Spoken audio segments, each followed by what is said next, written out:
Do you still have them? Are you a married guy? No, Your Honor. You know, how did I know that? Because you talk a lot.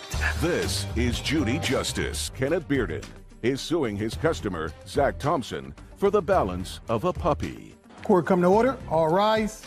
Judge Judy enters. Have a seat, please. Kevin approaches. Hello, Judge. Case 2044, Bearden versus Thompson. Mr. Bearden. Yes, Your Honor. It is your claim that the defendant owes you the balance of a dog that you sold to him. Correct, Your Honor. That's what the case is about. Defendant says he doesn't really think he got what he bargained for, and while he has no intention of returning the dog to you, he doesn't want to pay the balance. Yes. Be a yes. So I have a couple of questions, because it's not a terribly difficult case. You say in your complaint that you are a breeder of full-blood tricolor bullies. Correct. Bully breed, American bullies, and these are tricolor American bullies, which have 5 different distinctions within the American bully breed. I don't want you to try to confuse me. Yes, ma'am. Any more than I'm confused about this. Yes, ma'am. Is an American bully a pit bull? No, I have proof. Shh. It is not. It is not. What is it a combination of? Yes, it is a combination of. Well, I know it's a combination of, but it's been recognized by the American Kennel Club as an independent breed of dog. But that is only recently. What is the American bully a combination of? Honestly, can I read what I have? No, if you say I don't, listen to me. Yeah, I know it's very, very hard for men to say 3 words. I don't know. Somehow they can say, I love you, I hate you, get out of my parking space, you're snoring. They can say a whole bunch of things, but they have trouble saying those 3 words. Yes, ma'am. I don't know. I fully own that. Yes, ma'am. I don't know. don't know. Well, Sarah, look it up. Will do. American bully. Says that originally standardized and recognized as a breed in 2004 by the American Bully Kennel Club. 2004. Mm-hmm. So if it's recognized a breed in 2004, it's got to be a mix of something. So the American Bully was started by crossing the American Pit Bull Terrier with other dogs in the Bully breed family, and sometimes dogs outside of the Bully breed family. But it's become its own breed. It's become its own breed, but started with the American Pit Bull. That's what that says. Do you want her to read it again? So there's also bully dogs are descendants from the crosses between ancient bulldogs and a variety of British terriers. And this says an American bully was started by the crossing of the American Pit Bull Terrier with dogs in the other bully breed family. And ultimately, it was recognized as a breed unto itself, although I don't understand how that could happen. If you're a cross between one breed, the American Pit Bull, and a variety of other dogs, you know, that's like a golden doodle. That's like a golden retriever and a poodle. Isn't that what a golden doodle is? I believe so. But it's not a breed unto itself. It's a cross between a couple of dogs, so it takes many years. And this sounds to me, at least, Mr. Bearden, as the bullies that you're describing that you breed, the genesis of that breed is an American Pit Bull with a variety of other things. Could be a boxer. It could also, like the father, it could be a Rottweiler. Like the father of the puppies that he got, he has all the markings of a Rottweiler, but he has the head shape and body style that represents more of the Pit Bull style. So that's information that I am now at least a little armed with. So now I'm going to come back to you. You're the breeder. And you said the puppies, that the litter that you sold to him, one of the puppies, has Rottweiler in it. No, I'm not saying that it has Rottweiler. I'm saying that the physical representation of it, the markings, the brown over the eyes, the brown hair, that's what the dad looks like. The puppies don't look like that. Just a second. So you bred the dogs. What breed is the father? The father is American Bully. He's considered an XL American Bully. The father is an American Bully.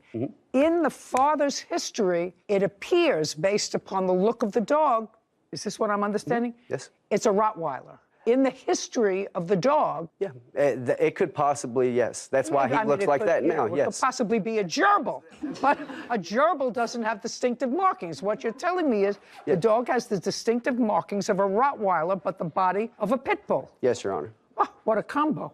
He's beautiful. He's a beautiful dog. They're beautiful dogs. Both of those dogs, by the way, will not be covered by most insurance policies. Pit Bulls and Rottweilers. You do know that. Yes. Say yes loud. Yes, so we yes, can I know hear that. you. Yes. Okay. Did you know that? I did not. Well, it's interesting. Do you own your own home? Yeah. Yes is an answer. Yes. Do you have homeowners insurance? Yes. In your application for homeowners insurance, they would ask you what kind of dog you have, if you have any. Do you remember that? Yes. Did you write down what kind of a dog you had? I didn't have a dog at the time. I want you to read over your homeowner's policy, wherever you live. Who are you covered by? Not exactly sure. What do you mean not certain? You don't know who your homeowner's policy is with? It's all in the bill. What It's all bill? paid for, one yearly fee. You mean for your car, for your home, Yes. everything else? I would check, sir. If you own your own home, did you have a lot invested in your home? Yes. I would take a look because many insurance companies now will not insure or charge an extra premium if they would insure homes that have, as part of their household, certain breeds of dogs. I am telling you, and he knows it, that pit bulls and Rottweilers are in that group. Yep. So if something happens and your dog bites somebody and they will sue you, and you'll say, well, I have homeowners insurance, your policy might just disclaim. That's why I didn't want a pit bull. What do you think you got? A pit bull. You got an American bully, and it's not so hard to look up. You do have a Well, tablet a or bully- something? A bully, when you look it up, it actually is American Bulldog and a Stanford Terrier. It's Well, not. an American Bulldog and a Staffordshire Terrier. You know what Staffordshire Terrier is. Yeah. What is it? I mean, it's pit bull. Right, that's what it is. Everybody tries to use different language because they want to get away from that. It's a bully, it's a terrier, it's a something else. But bottom line, that's what it is. And you know that's what it is, whether it's a half or a quarter. You know it's listed among those breeds that the insurance company is not going to cover you for. And you have knowledge of that. You got to be careful. So it was your understanding that you were purchasing from the plaintiff a what? A full 100% bully. There's no 100% bully. There is no 100% bully. You just told me a bully is a mix between a... After so long, it's considered a full bully. That's from my understanding. That's not what that says. It says among other things. You really have to be more vigilant. Don't tell me what your friends told you. Don't tell me what they did. Don't tell me what they said. He told you that he was selling you an American bully. A courthouse. The Judy Justice logo appears. In the courtroom, Kenneth and Zach. Dog breeder Kenneth Bearden claims his customer, Zach Thompson, owes for the balance of a puppy. Zach says he did not receive the full-blooded American bully he purchased. Okay, tell me when and under what circumstances Mr. Thompson purchased this puppy from you. Yes, Your Honor. On April 28th, the defendant reached out to me. He was stating his name. Sorry. He was stated his name and that his daughter was playing with the puppy of a friend of his, and that friend of his had bought one of the puppies from my litter. She fell in love with the dog. She loved it. He wanted to come by and possibly get another puppy. How old's your daughter? 7. If I could do that thing that some people do and, you know, cross their eyes on purpose, I would do that for you. Now, is this your only child? Yes. Okay. After he reached out to me, we exchanged numbers and spoke for a few days over Facebook Messenger. I gave him my number. We had a conversation on the phone about prices, about the breed, and payments, because he reached out to me originally stating that, hey, I don't have that full amount that you would be asking for. Just a second, could I see text messages where you discussed the price? Yes, ma'am. And where you agreed on a price? No, that was, so we agreed on a price verbally. The text messages is where I sent him my number. Right after I sent him my number, that's when we had the conversation about prices and payments. Let me see what you... Yes, ma'am. Do you want text messages and the Facebook messages? Yeah. I don't Okay. It's read any... quite a bit. It's all in order from front to back. From Oh, no. Yeah. Just about the price of the dog, please. Well, like I said, Your Honor, the price of the dog was a verbal I conversation. understand that. The initial discussion that you had with him, you told him what you wanted for the dog. Yes. Thank you, sir. Kenneth hands documents to Kevin, who brings them to Judy. She reviews them. Mr. Thompson, and you wrote, I told him I would even take the runt if you're willing to help me get a puppy for my daughter. Right. Okay. How old was the puppy when the puppy was delivered to Mr. Thompson? They were right at 2 months and 2 weeks, I believe. So about They 10 were weeks born- old. Yeah, they were born February 20th.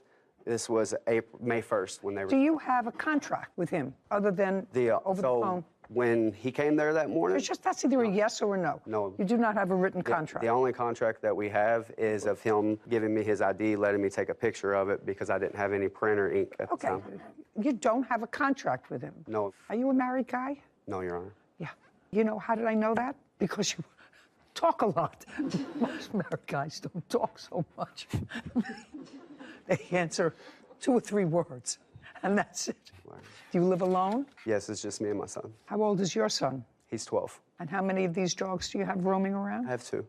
Okay. Mr. Thompson, the plaintiff delivered the dog to you. You had no written contract with him. You just agreed to take the dog at a certain price, correct? Correct. He agreed to sell you the dog, and you discussed he got this much with papers, this much without, but he was willing to work with you without papers, correct? Yes, correct. So you were getting a dog without AKC papers for how much? $500, $500. It's incorrect. $100 down. Just a sec. What? $100 down and then $100 every 2 weeks until it was paid off. So you gave him the $100? Yes. And then you never paid him any more? Well, before the next payment was even there, I questioned him about being a full bully because everybody kept telling me it wasn't a full bully because I have multiple friends that. Don't tell me what your friends told you. Don't tell me what they did. Don't tell me what they said. He told you that he was selling you an American bully Yep. without papers, Yes. so that you weren't going to use this dog for any breeding purposes Yes. Didn't plan to. because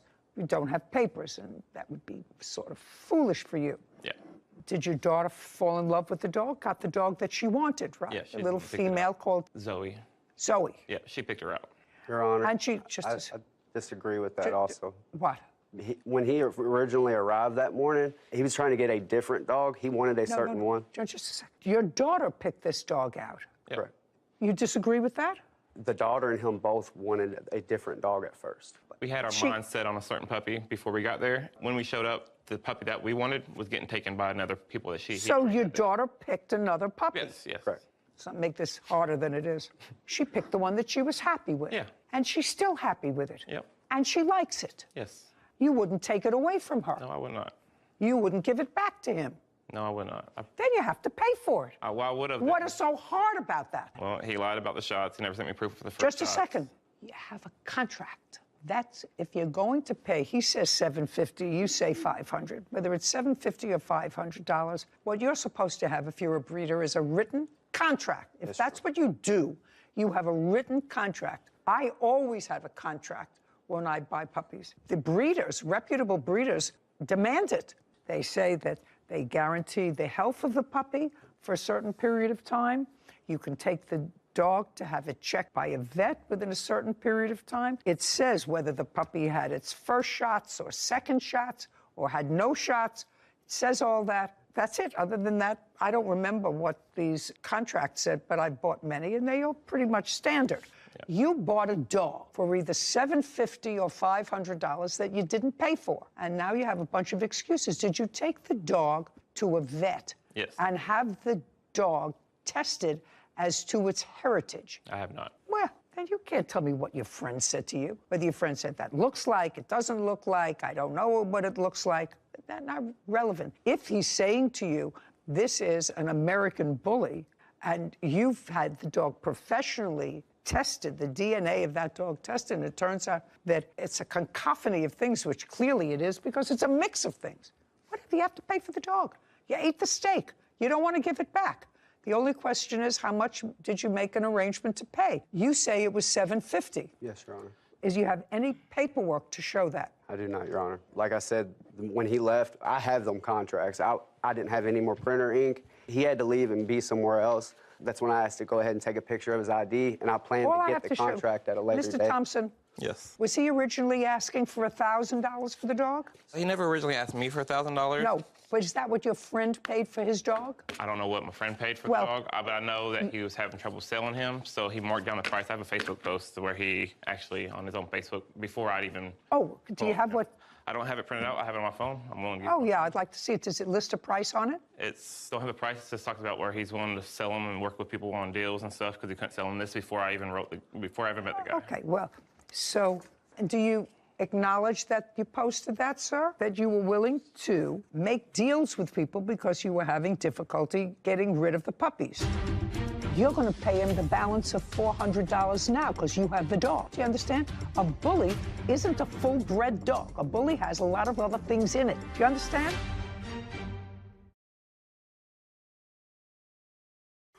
A courthouse. The Judy Justice logo appears. In the courtroom, Kenneth and Zach. Dog breeder Kenneth Bearden is accusing his customer, Zach Thompson, of refusing to pay the balance on an American Bully puppy.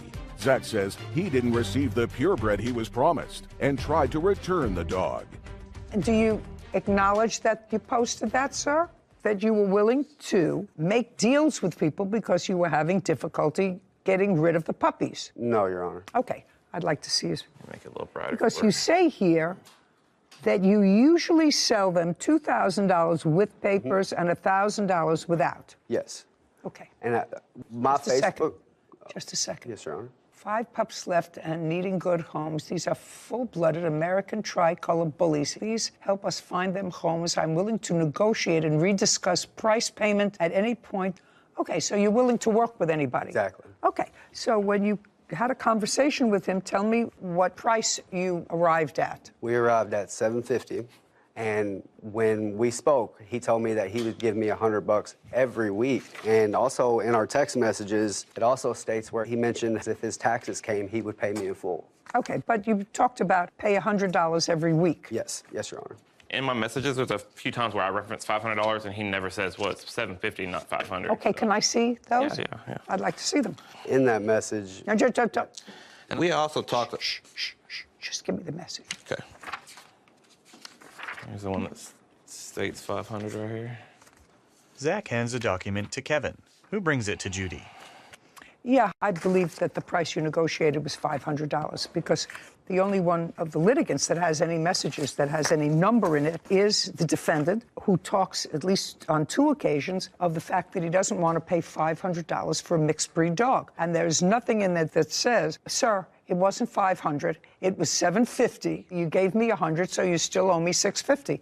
That's what the response should have been, and you didn't do that, sir. So I would have had no problem paying the $500 if it was a full bully. No problem at all. you're going to pay him the balance of $400 now because you have the dog. Okay. Do you understand? A bully isn't a full-bred dog. A bully has a lot of other things in it.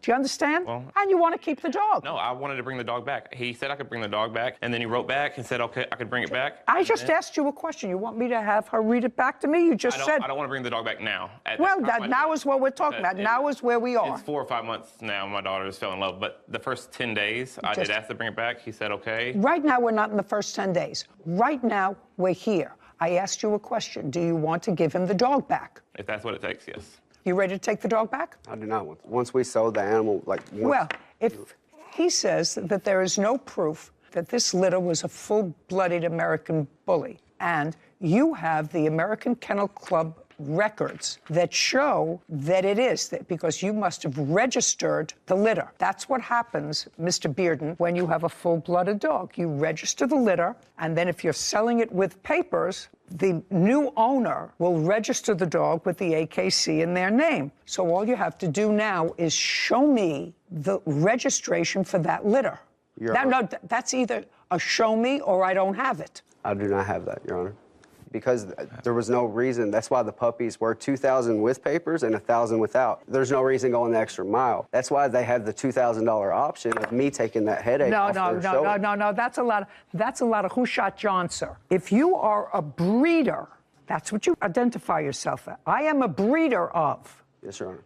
Okay? And clearly you are a breeder of because he saw puppies from another litter of yours, which drove him and his daughter to contact you. Yes, Your Honor. So if you're a breeder, you register that litter so that if you want to sell it, a puppy with papers, you've already registered that litter. Either you can use it or not. Do you understand what I'm saying? You would know exactly what I'm Your Honor. saying, That's Mr. the Bearden. normal process of things, Okay. yes. And right now, Mr. Thompson, at this point, I agree that you agreed to pay $500 for the dog and gave him a $100 deposit, Yes. which means you owe him $400. He said I could bring the dog back at one point because I wanted to bring the dog back because I didn't think it was the dog I wanted. I'm talking about now.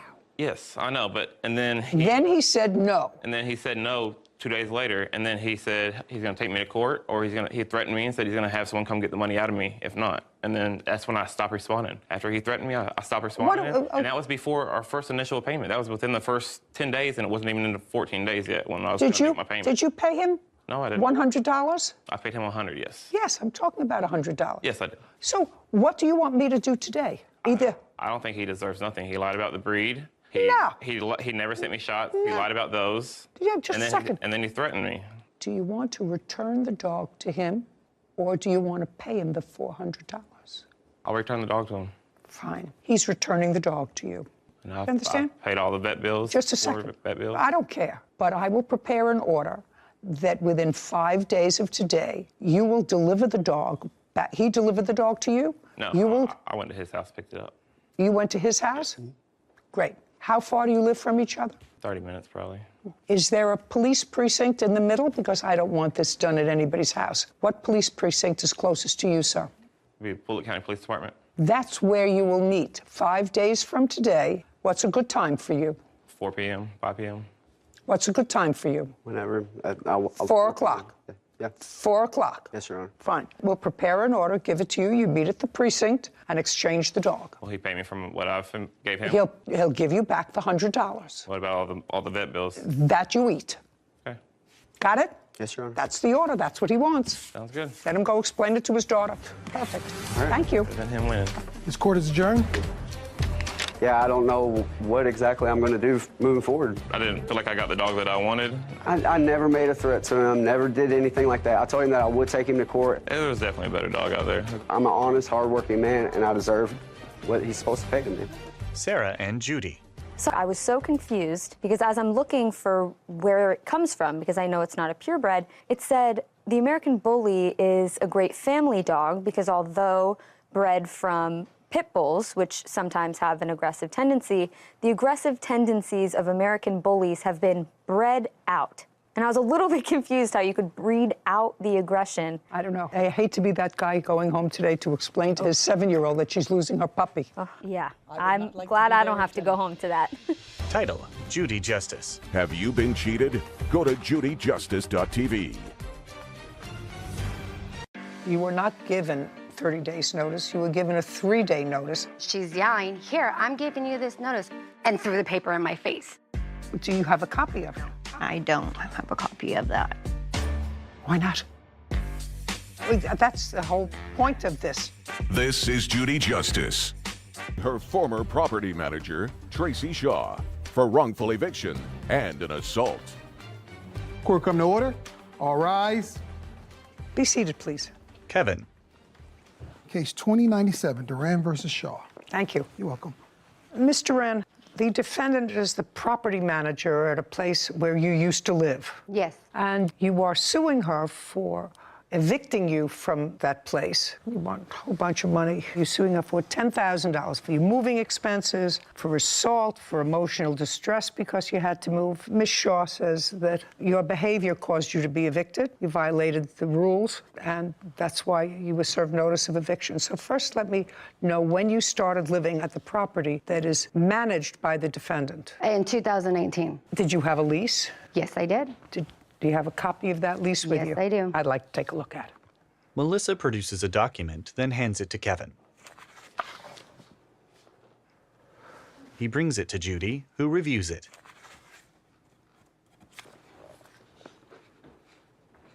Okay, so this initial lease was August of 2019, and it terminated on July 31st, 2020. It provided for 3 people to live in the apartment. Okay, and was the lease renewed?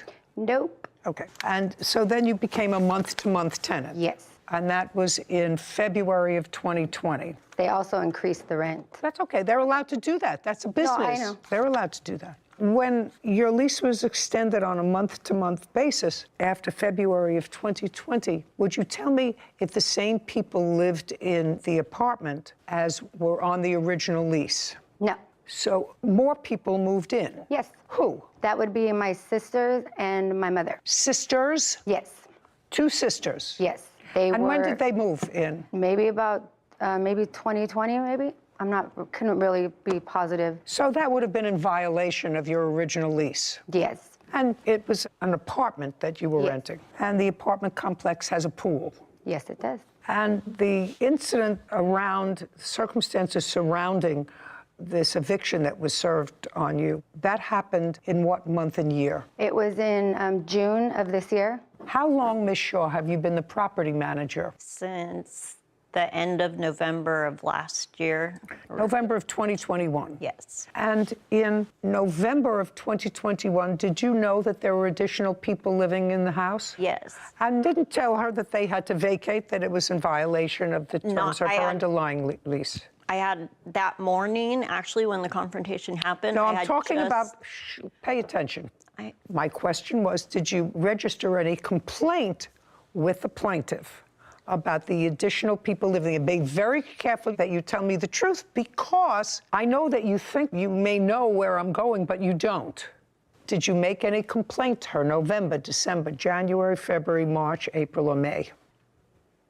The answer is either yes or no about the other people living in the house. No. So I guess I'm going to start with you, because an incident occurred that resulted in her being evicted, that you're serving her with a notice of eviction. Right. Tell me when that took place, because I have to know what your reason was. That's a fair statement. Yes. Right. Okay. So in June 22, like I said, that morning I had served them What that morning? week. June 21st or something, I believe. What kind of letter were you serving on her? I just gave them, mine is, it's just a complaint notice, you know, saying that. Do you have a copy of that? Do you know what she's talking about? Yes, I have a copy. I'd like to see it. There you go. Melissa produces a document. Kevin collects it, then brings it to Judy, who reviews it.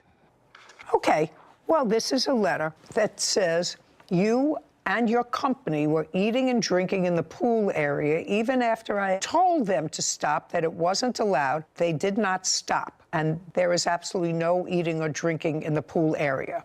Okay, so that's the letter she Yes. served to you, and that was on June 21st. That's the letter she Now, threw who at was me. eating and drinking in the pool? That would be my sister. That wasn't just your sister. No, it was her and her No, friend. no, just a second. Let's get it together. So your sister, who wasn't supposed to be there, but they sort of let that skate. Oh, Who well, wasn't okay. supposed to be there.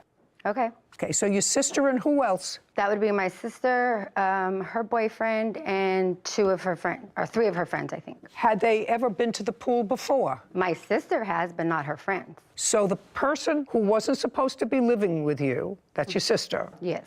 invited her boyfriend and 3 other friends to the pool. She called and asked if it was okay first. She asked you. Yes. And you said fine. Yes. You didn't call the manager. No. Okay. And you are aware that there's no eating and drinking in the pool. That's not what it says on my lease. Is that what it says at the pool? Nope. Does it say anywhere in the house rules? Nope. Nope, it's not an answer. Oh, I'm sorry. The answer is No. no. No, ma'am, it is not. No.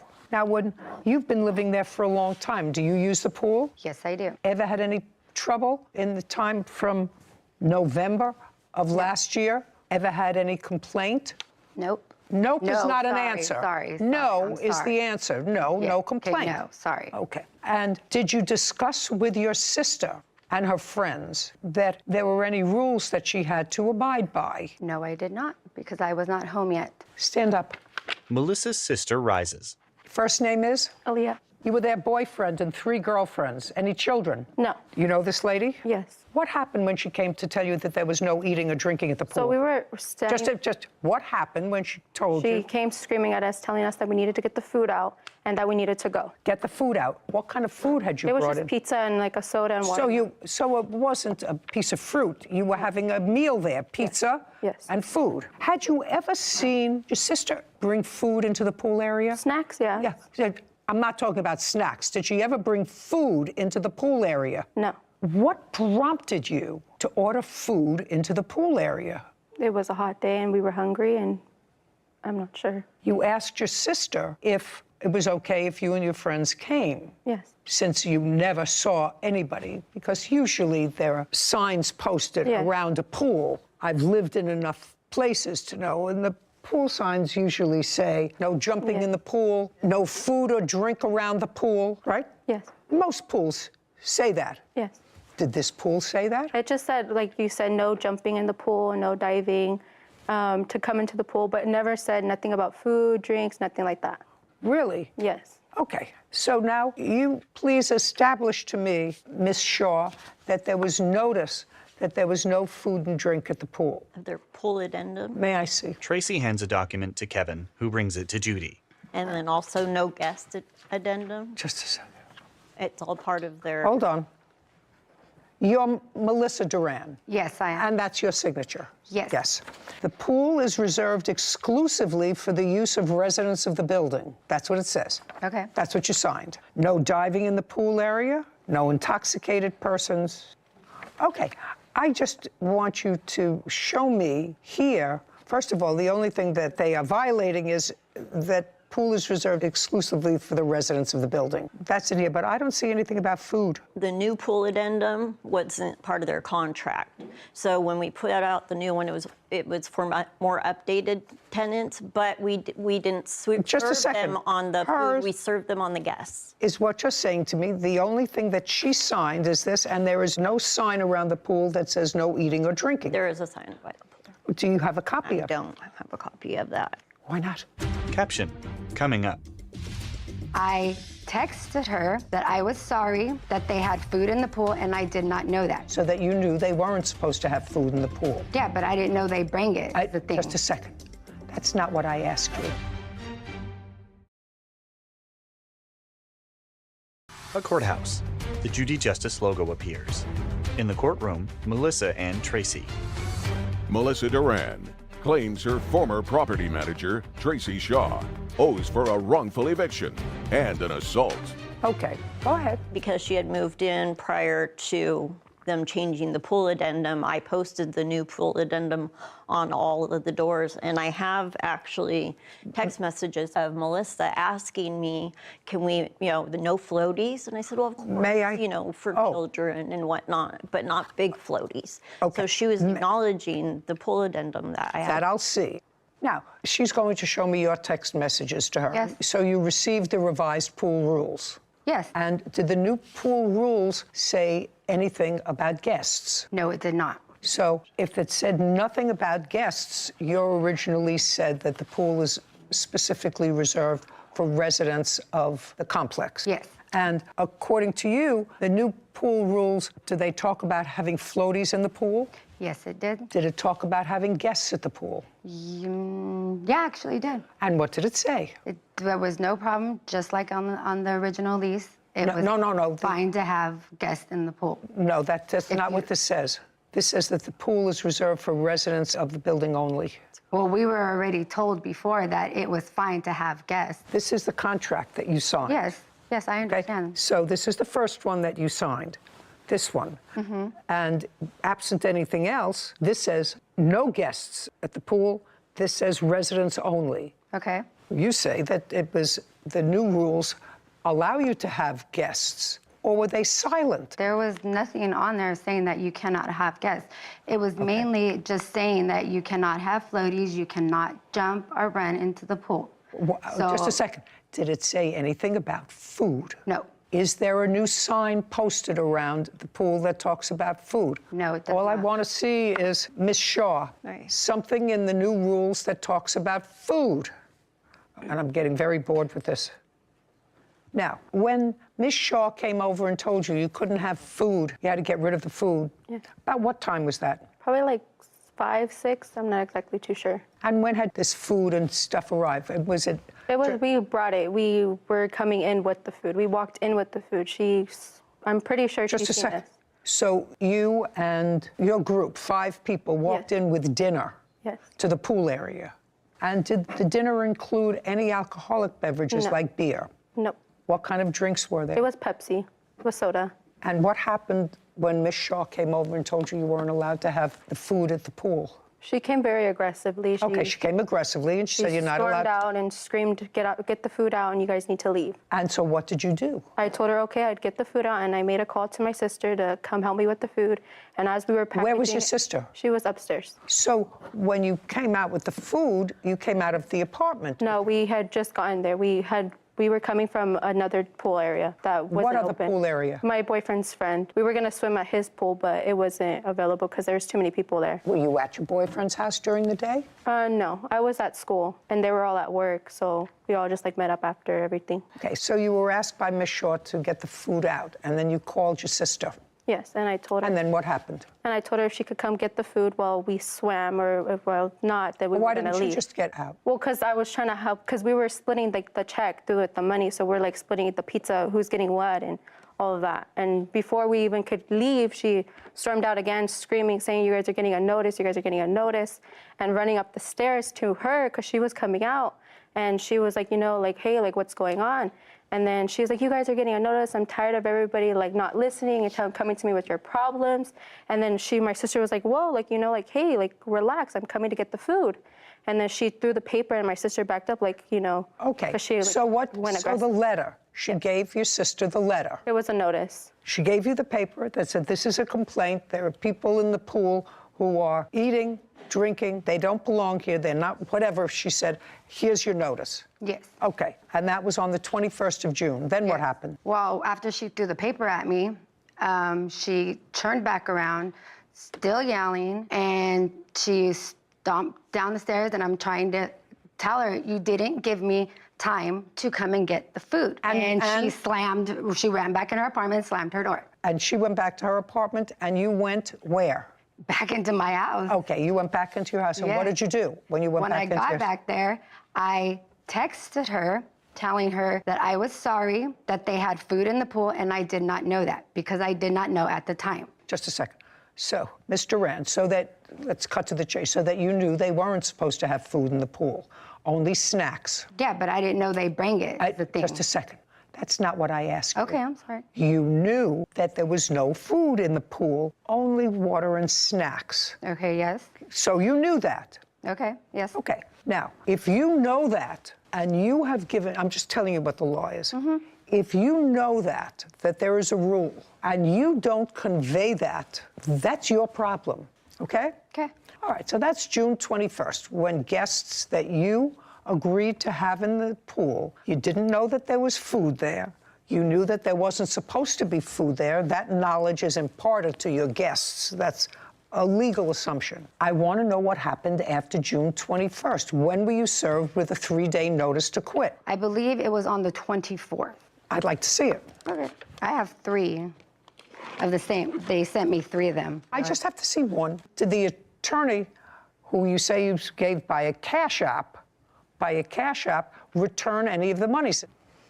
Okay, well, you served this 3-day notice to quit, Ms. Shaw, and in it, you were alleging threatens to commit a crime. So I assume that the person, it talks about a statement, threatens to commit a crime. I assume that the threat was directed to you. Yes. In any event, you were given a 3-day notice to quit, but actually you managed to get that extended to 30 days. Yes. And one of the things that you had to do was to hire an attorney. Yes. And when you hired an attorney, did you hire an attorney and pay a retainer? Oh, yes, I did. Okay. I'd like to see proof of what you paid the attorney. I don't think I bring the one that pertained to the lawyer. What I do have is him finding out what the criminal act was. No. You're a month-to-month tenant. Yes. Landlord has a right to give you a 30-day notice and say you have to quit the premises. You have no legal right to be there. My only question is, you were not given 30 days notice. You were given a 3-day notice, and I'm not actually convinced that there was a basis to give you a 3-day notice. Caption coming up.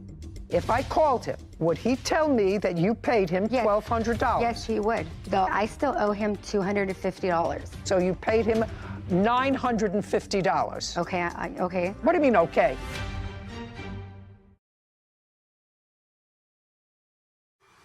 A courthouse. The Judy Justice logo appears. In the courtroom, Melissa and Tracy. Melissa Duran has accused her former property manager, Tracy Shaw, of wrongfully evicting her. Tracy claims Melissa was violating apartment rules. Now, if you got 30 days, and the reason you got 30 days is because you retained an attorney, I'm prepared to look to see how much you paid the attorney, because that's an expense that you have that you wouldn't have had but for the 3-day notice to quit. They're entitled to tell you to leave. I mean, You're there with too many people living in the apartment. They've already had a kerfuffle because you allowed your sister and her boyfriend and friends to come to the pool. They were told no food. They ignored them. But I don't think any of that rises to the level of grounds to give you a 3-day notice to quit. I think that if they want to tell you that you have to be out in 30 days, that's reasonable, but they didn't. They gave you a 3-day notice forcing you to hire an attorney. I'm prepared to give you the attorney's fees if you prove to me that you paid an attorney. I do have proof of that, but I do not have it with me. Okay. And how much did you pay him? That's an easy thing for me to verify. I believe it was $1,200. I want you to think about it carefully. No, it was $1,200 because he had lowered it. He lowered it from $1,400 to $1,200. And you paid him by check or cash? I paid him in Cash App is the only way I could. Did he go to court with you? We haven't, this is the first court we have been to. So how did he get you 30 days? Because I got the 3-day notice and it kept saying I committed a criminal act. Okay, So that was the reason why I obtained the lawyer, so he can find out what the criminal act was. And just by phone calls, he got them to extend it to 30 days. So you were never in, and you left after the 30 days. I left before the 30. I left on August 1st. Okay. And where did you go? I had to move all the way to Atwater, California. Is that where you live now? Yes, it is. And who lives with you? My husband and my young son. That's it, just the 3 of us. We moved into a smaller, more expensive place. Okay, and you left your sisters? And my mother. And your mother? They are somewhere completely different. Okay, what do you... This is in their lease about disturbances and threats. Listen, I've already made a determination that the 3-day notice should have been a 30-day notice to leave. I don't think that anything that I've heard today rises to the level of giving people who've been in the apartment as long as they had, especially over pizza, requires a 3-day notice. So the only question that I'm entertaining on behalf of the plaintiff and the only monetary award that I'm going to contemplate are attorney's fees.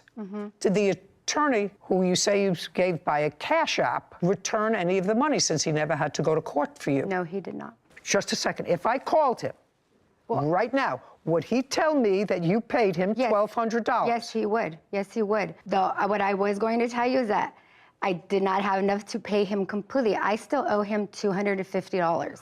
So you didn't pay him. So you paid him $950. Okay, okay. I'm sorry. What do you mean, okay? No, I mean, I'm sorry, I didn't.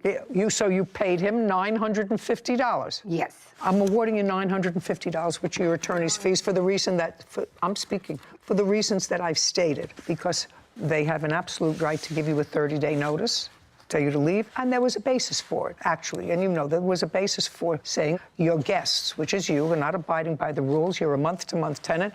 Right now, we do not intend to keep you as a tenant. We're giving you 30 days notice to find another place. I think that would have been absolutely a problem. Speaking would have been absolutely appropriate. I think a 3-day notice to quit was inappropriate given the level of infraction. So I'm awarding you the counsel fees because that's what it took to get you your 30 days. This case is over. Thank you very much.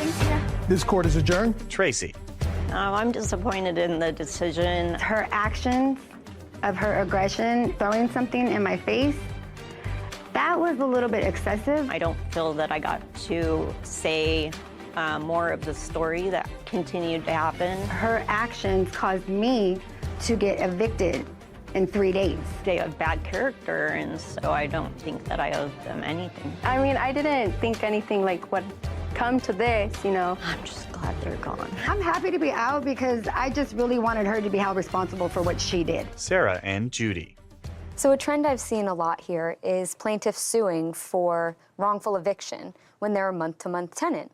And for what I've learned in landlord-tenant law in New York, I know it varies a lot from state to state, is the landlord only has to give you as much notice as your term, which if you're a month-to-month tenant would be 30 days. So people have to really understand the legalese of their contract and of their lease, because if you feel like you're being wrongfully evicted as a month-to-month tenant, that's a different standard than if you have a standard year-long written lease. Well, that's sort of the reason. I didn't think that the one instance that was raised was sufficient to give them a 3-day emergency notice to quit. Might have been enough, that coupled by the fact that there were too many people living in the apartment, to give them a 30-day notice. That is, you're right, it's your property. But I didn't think it rose to the level of a 3-day notice to quit for threats. I didn't either, so I agreed with your $950 judgment for the attorney's fees. Would have been happier if she had some sort of a receipt or something from her Cash App, because she very quickly changed the $1,200 to $950. She was honest. I think the right thing happened. Yeah, me too. Title, Judy Justice. Want justice? Go to judyjustice.tv. What did he say he needed the loan for? To get a vehicle. I thought that it was given to me because we were, like, really cool. Do you understand how foolish that sounds? Yes. The only people that do that sort of thing, usually, as my great-grandmother would call them, bums. This is Judy Justice. Van Hess Howard is suing her former friend, Ontrell Brooks, for a car loan. Court come to order. All rise. Judge Judy. Have a seat, everyone. Kevin approaches the bench. Hello, Judge. Case 2108, Howard versus Brooks. Thank you. You're welcome. Ms. Howard, your case is simple. You claim a loan to the defendant for the down payment on a car. Yes. When did you make this loan? March 24th of this year. How much was it? I gave him $1,500 and he paid $300. Where did you take the money from? I had it at my home. In cash? Yes. What kind of work do you do? I'm a hairstylist. I'm an owner-operator. Okay. Yes. And that's the sole source of your income? Yes. I own a salon business. I'm opening my second one. Tell me how you know the defendant. He was a client of a former stylist many years ago, so I met him through the salon. Did you have any sort of relationship with him? At the time that I met, no. No. At the time that you gave him this loan, we were friends. What did he say he needed the loan for? To get a vehicle. To get a car? He was at Mercedes trying to purchase another car, and I knew he had a baby on the way, so I felt it was... I want to know what he said to you. He said that he needed help with the down payment. He was short some for a down payment on a car that he wanted. Did you have that conversation on the phone or in person? Yeah, he called me and asked me for originally $2,500 to help him with the down payment. And I told him, well, I don't know if I have that much. I'll see what I can get him. I had the $1,500. He came to pick it up at my home. And that was on the 24th of March? Yes. When did you purchase your car? I believe it was the 24th as well. You have any paperwork for the car? What paperwork do you have there? I just want to see what you brought with you today. Basically, the lien holder paper. And what is that supposed to tell me? I believe it has the date on there when I purchased it. Okay. And how much did you put down on the car? $9,000.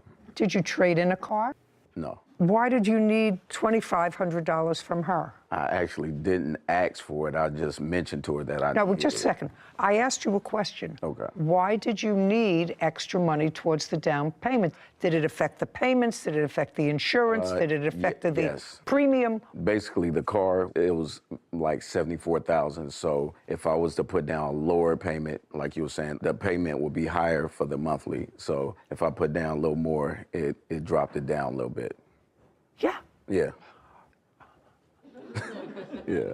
So she gave you $1,500, not $25. Yes. But she gave you $1,500.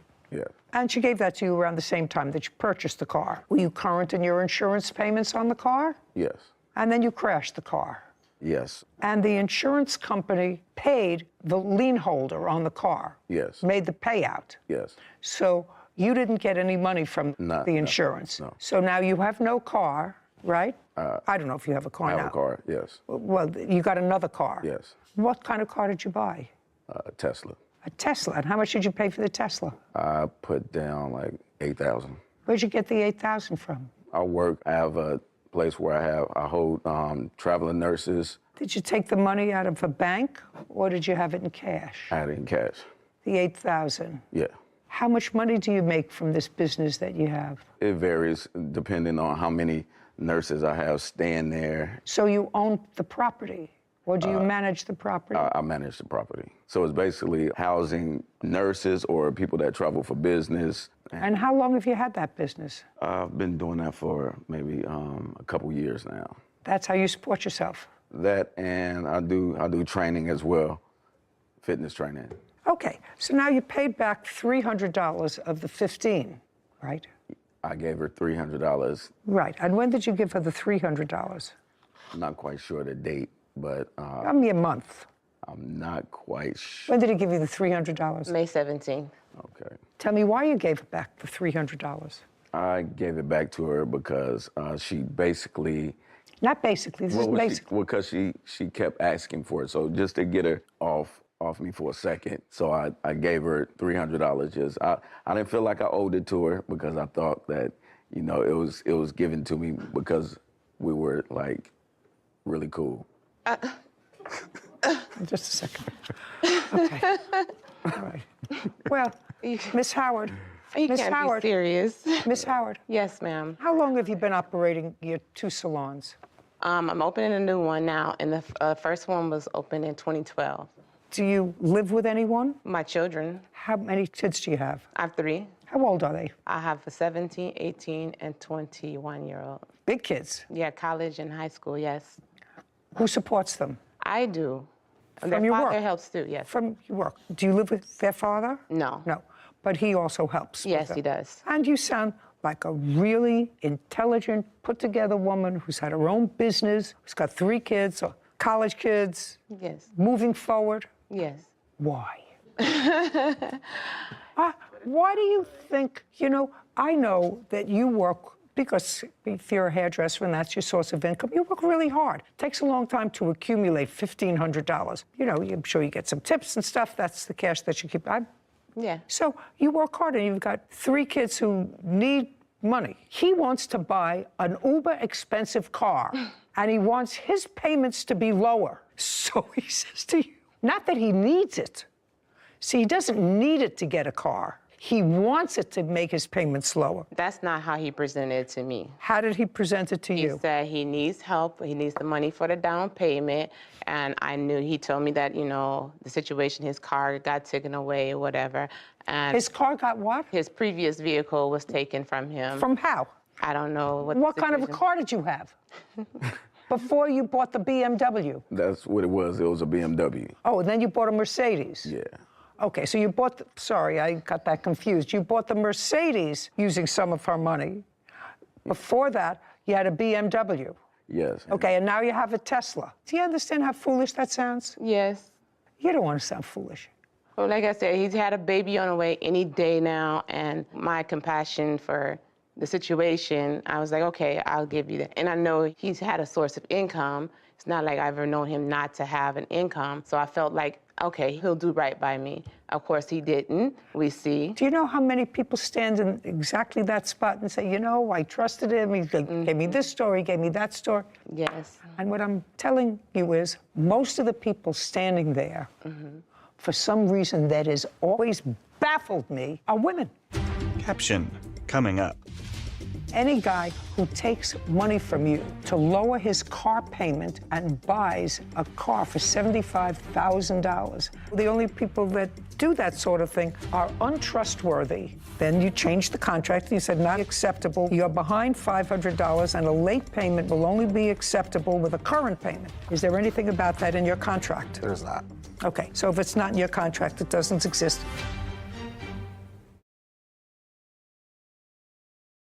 A courthouse. The Judy Justice logo appears. In the courtroom, Van Ness and Antrell. Van Ness Howard claims her former friend, Antrell Brooks, owes for a car loan. Most of the people standing there, for some reason that has always baffled me, are women. Yeah. Very rarely do I have guys standing there and say, you know, she asked me for this, and so I knew she had a baby on the way, and I felt sorry for it, so I gave them money. Right. Most of the time, they say goodbye, which is what you should have said. And absolutely. You appear to be much too fine a lady and thank you. A hardworking lady. Don't give anybody. No more. Any guy who takes money from you to lower his car payment and buys a car for $75,000 and asks you for $1,000 or $2,000, knowing that you're a working gal and that he didn't need it to buy a car. He could have bought a car for $50,000. He could have bought a car for $30,000. Right. Likes to drive fancy cars with somebody else's money, okay? Yes. So the only people that do that sort of thing are untrustworthy usually, as my great-grandmother would call them, bums. So I would suggest that you be smart in the future. You're a hardworking lady. Hold on to your money. If you want to invest in anything, invest in your children's future. We're done here. Judge for complaint. This court is adjourned. Mr. Brooks took my money with no intentions of paying back. I thought it was, she gave it to me.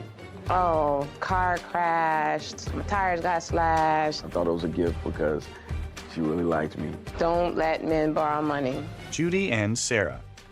Lovely woman, hardworking woman. She's going to have a chain, as Dolly Parton would say, have a chain. Going to have a second salon. On the other side, you have somebody with zero judgment. He's well versed in other people's money. Why a perfectly sensible, bright woman would take money that she worked really hard for and give it to somebody that she hardly knows. Women have to be smarter. The women have to be smarter, worry about themselves. Yeah.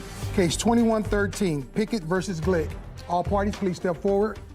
William Pickett is suing his former friend, Clinton Gick, for unpaid car payments and vehicle damage. Mr. Pickett, you and the defendant, according to what I've read, were friends. You knew each other.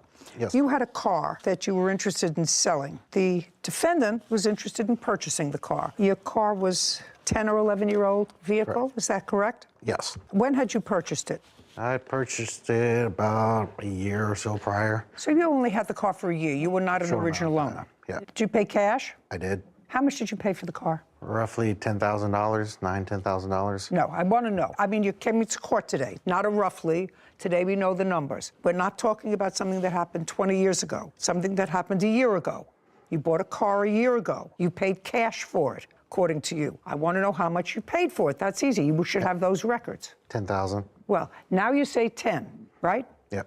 Now you say 10. So now I'm going to tell you to go outside and get me the bill of sale for the car. I did not bring that. Why? I didn't think I needed it. How am I supposed to ascertain what you paid for the car, sir? I didn't think about that.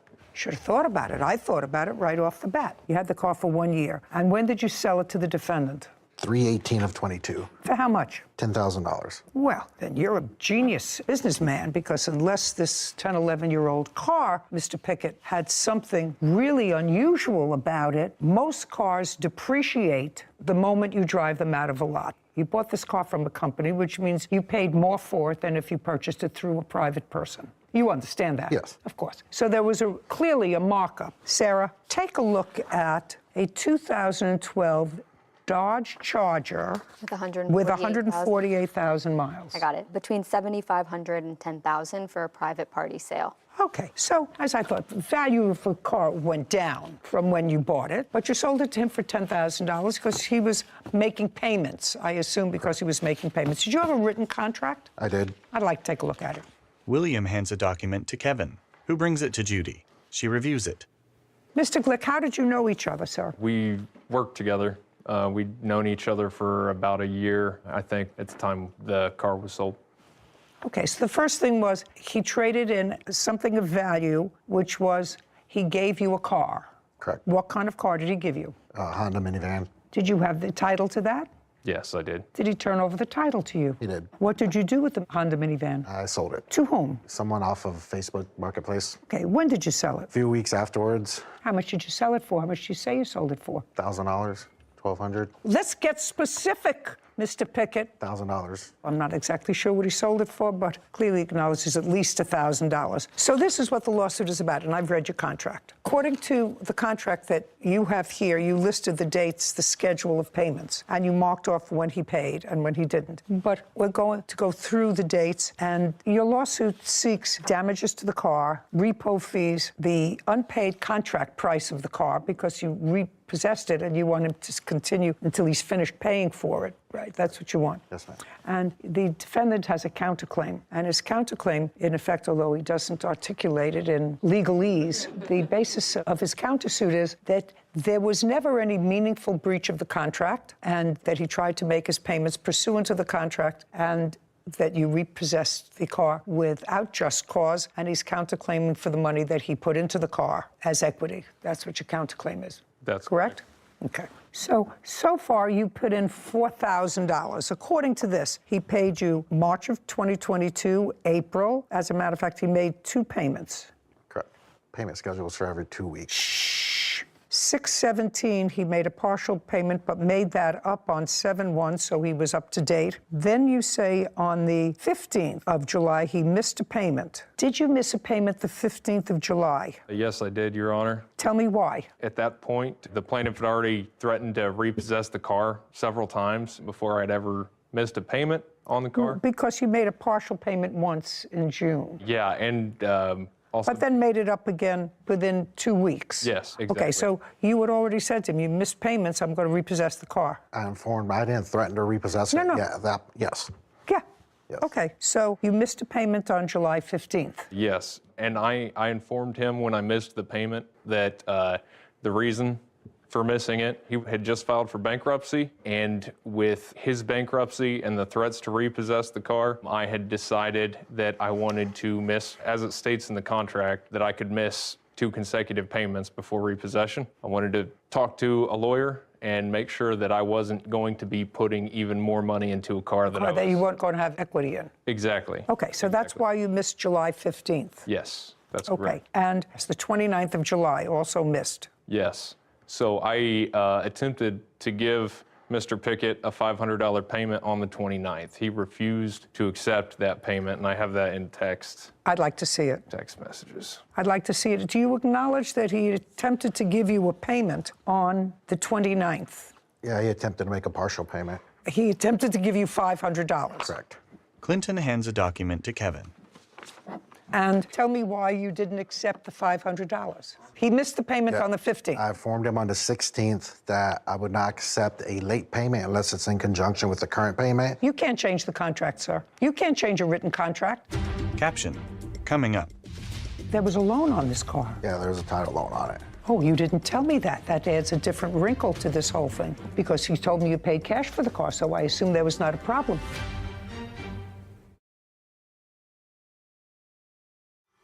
A courthouse. The Judy Justice logo appears. In the courtroom, William and Clinton. William Pickett claims his former friend, Clinton Gick, owes for car payments and vehicle damage. Clinton is countersuing, claiming William sold the car under false pretenses. Now, you had a written contract with him. If you're changing the terms, he has to agree to the terms in writing in the same force and manner of the original contract, which is this in writing signed by both parties. You have a contract here. The contract says he can't miss 2 consecutive payments. He wasn't missing 2 consecutive payments. He missed July 15th, and he tried to give you one on the 29th of July. If you refuse to accept it, he hasn't missed 2 payments. You refuse to accept the second one. Got it? Got it. Kevin brings a document from Clinton to Judy. Okay, well, I see the interchange, Mr. Pickett, and the interchange clearly says you're paying your $1,000 today or returning my car. He says, I'll be giving you my $500 payment that's due today. Then you changed the contract and you said, not acceptable. You're behind $500 and a late payment will only be acceptable with a current payment. Is there anything about that in your contract? There's not. Okay, so if it's not in your contract, it doesn't exist, and you had so far no reason to repossess the car. Did he try to make a payment to you in August? I think one other time between the time I repossessed it. Okay, well, you had no reason to repossess it so far unless he missed 2 consecutive payments or unless he failed to keep insurance. Did he fail to keep insurance? I have never been given proof of insurance. This doesn't require that you are given proof of insurance. Or not. This doesn't say you require proof. Did you have insurance on the car? Yes, I did, Your Honor. Through whom? Erie Insurance Agency. Okay, and you have no information to the contrary? I don't. Okay, fine. So at the time you repossessed the car so far, Mr. Pickett, you didn't have basis under your contract to repossess the car. There was also other terms that I believe he had violated. Well, let's hear them. So far, he didn't miss 2 consecutive payments. Had you filed for bankruptcy? I had started filing for bankruptcy, yeah. Is that completed? Still hasn't been discharged yet. I think I have another month or so. Was this the first time you filed for bankruptcy? Yes, Buyer misses 2 or more consecutive payments. Buyer fails to maintain full coverage under insurance. Any significant damage to the vehicle that is not repaired in 30 days. Did you notify Mr. Glick of any damage to the car? Give him notice and say, pursuant to the contract, it has to be fixed in 30 days? We had talked about it when he came to drop off one of his payments, and he said... Well, give me a month. It was... A month and a year. It was in June. June of 2022, he came over to drop off a payment, and that would have either been on June 3rd or June 17th. Correct. Okay, and tell me about the conversation. I said, hey, there's a dent in the front now. He said he'll get taken care of. At that point, I didn't really inspect the car because I don't care what you didn't do. Yeah. I want to know what you did. Yeah, I told him, it needs to be fixed. And he said he'll get taken care of. Okay, and? When I repossessed it, it was still there, as well as more damage. Okay. Did he talk to you about the dent in the front? I don't recall that conversation ever happening. There was text messages sent to me about damage to the car. The car had dents and dings all over it when I got the car. I mean, the front bumper even had significant damage to it. You repossessed the car at the end of August. Where is the car now? At my house. What's it doing at your house? I was just sitting there for the moment. Well, what's your intention to do with the car? Give it up in my bankruptcy or repair it and keep it and pay it off. Who has the title? The title loan company. So there was a loan on this car? Yeah, there's a title loan on it. Oh, you didn't tell me that. That adds a different wrinkle to this whole thing because you told me you paid cash for the car, so I assume there was not a problem. When did you take out a title loan on the car? I took out the title loan. Month and year? One of them was in December of 21. Did you know that there was a title loan taken out on this car? I knew that there was one. I didn't know that there were multiple. I don't know if, but yeah, I did know there was a title loan. Did you know in what amount? No, I was never. Well, that's pretty dumb of you. Yeah, I agree.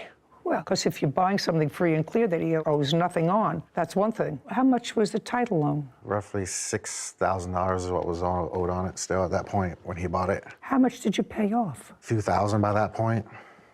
It's super high interest. Okie dokie. Mr. Pickett, your claim against the defendant is dismissed. I'm now entertaining his counterclaim. Do you understand? Yes, ma'am. You get stuck with this car. Now, problem is, you drove this car. Yes, was it your primary source of driving the car? Yes, it was. Okay. For 1, 2, 3, 4, 5, 6, 7, 8, 9, 10 months. Right? Yes. Okay, so, Mr. Glick, this was your primary vehicle. How much do you think it would cost you to rent a car per month? Per month. Give me a figure.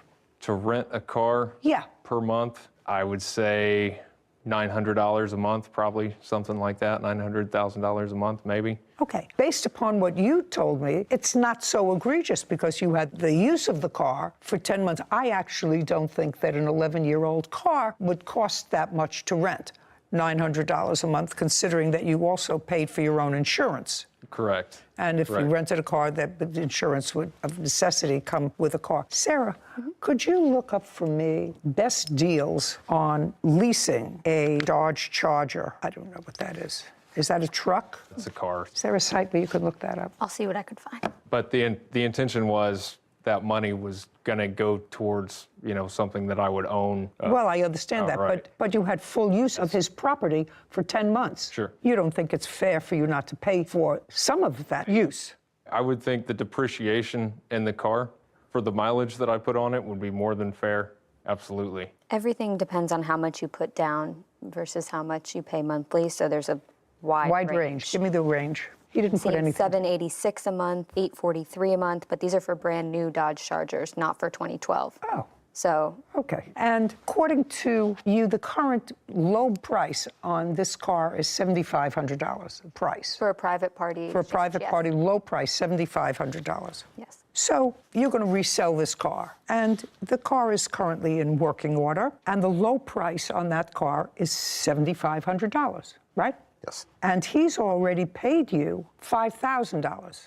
Yes. In order to break even, if you sold that car, all you need is $2,500. Correct. So I think that it's more than fair to give you credit for the $2,500 from what you paid. Okay. You paid $5,000. Half of that seems to be a more than reasonable figure to have full use of his property, and he repossessed the car. I don't think he had any basis to repossess the car, which is why he dismissed his case. And you certainly don't want to get involved with bankruptcies and payments, so you don't want this car back, because getting this car back will be more trouble for you than anything else. Exactly. I absolutely understand that, because then you're dealing with his creditors and whatever. I'm not trusting that whole situation. In any event, I don't think that you paying $2,500 towards the rental of the car over a 10-month period is unreasonable, and then he's whole. Then If he wants to spend money to have the car spruced up before he sells it, well, maybe he can get $8,500 for it, and then he's whole. So now everybody's happy. Judgment on the counterclaim for $2,500. We're finished. Thank you very much. Thank you, Your Honor. This court is adjourned.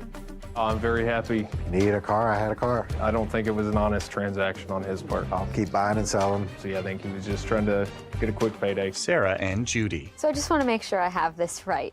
The defendant was paying the plaintiff $1,000 a month towards the vehicle that the plaintiff had a title loan out on, but instead of paying off the title loan so the defendant would have the car free and clear, right, he decided to keep the payments and not pay off the title loan.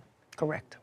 Which means that even after he completed the payments, which he was halfway finished with, he could not have gotten clear title. Yeah. Because the title is with the loan company. And he's filed for bankruptcy, so you can't come against him. Slick. Yeah, sticky situation. Yeah. Title, Judy Justice. Want justice? Go to judyjustice.tv. You brought your daughter to your mother's house. My mom refused to give me my daughter back. And so what did you do? My mother instinct kicked in, and I went in like fight or flight. And she was not a part of my daughter's life. I did not speak to my mother, nothing. This is Judy Justice. Kimberly Gutierrez is suing her mother, Rhonda George, for false allegations, debit card charges, and personal belongings. Court come to order. All rise. Have a seat, please. Kevin. Case 2131, Gutierrez versus George. Thank you. You're welcome. Miss Gutierrez, this is your mother. Yes, ma'am. And who is this? My grandmother. And that's your daughter? Yes. I'm reading the complaint and the answer, and this is what your complaint is about. You claim that your mother had you falsely arrested, as a result of which you spent 4 months in jail. While you were in jail, it is your claim that your mother used a debit card of yours, I think $3,000 worth, and you had some belongings at her house that you want. I gather that you've had some problems in your own life. You have at least 3 children. Yes. Was the state ever involved in placing the children in foster care? No. And what about your daughter? My daughter, yes. And how old is your daughter? She's 19 months. At what point did the state become involved with your daughter? In May of this year, May 18th of this year, when there was false allegations made against, when my mom refused to give me my daughter back. In May, when you brought your daughter to your mother's house, when? I called my brother on May 17th of 2022, and I asked him to babysit my daughter. Your brother. And does your brother live with your mother? Yes, he was staying with her at that time. So on the 17th, you asked your brother, who was staying with your mother, if he would babysit for your daughter. Where were you going? I was needing to go to Fresno, and I had just received my income tax check. So I needed to go to Fresno, and I was on foot because my car was impounded the day prior. Were you going alone? To Fresno, yes. So you brought your daughter on the 17th of May to your mother's house, and your brother was supposed to watch him, according to you, while you went to Fresno. Yeah, he met me down the street, actually, because there's a restraining order, so I didn't actually go to the resident. Who has a restraining order? My mother has a restraining order on me. Is the restraining order that she has against you a final order or a temporary order? It's good for 3 years, that's all I know. That's a final order. Was that a final order of protection after a trial, or did you consent to it? I was not notified of the court date. Didn't consent to anything. Okay, so it was a default. I don't know what that means. It means you didn't show up and they entered a final order of protection in favor of your mother. So you're not permitted to go to her home. Right. Since that's not really the subject of this, I don't have to get into it. In any event, you went on the 17th, you dropped your child off at your mother's house, your brother was there, and then what happened? I finally got to Fresno, I got a ride, I got to the check cashing place. It literally took me... Don't tell me, I'm not interested in that. 17th, you dropped the child off. You were supposed to pick the child up when? That evening. On the 17th? Yes. And did you? I showed up it was a little before 10. I showed up, I called my brother, I said, I'm down the street. He was like, yeah, I'll be right there. 10 o'clock at night? It was almost, ma'am, I was on foot. And it's just, I asked you 10 o'clock at night. It was right before 10, yes. Okay. When I got there, I called him. It had been about 15 minutes had gone by, and I called him back, and I said, where are you at? And he said, Mom won't let me leave with the baby. And I said, what do you mean?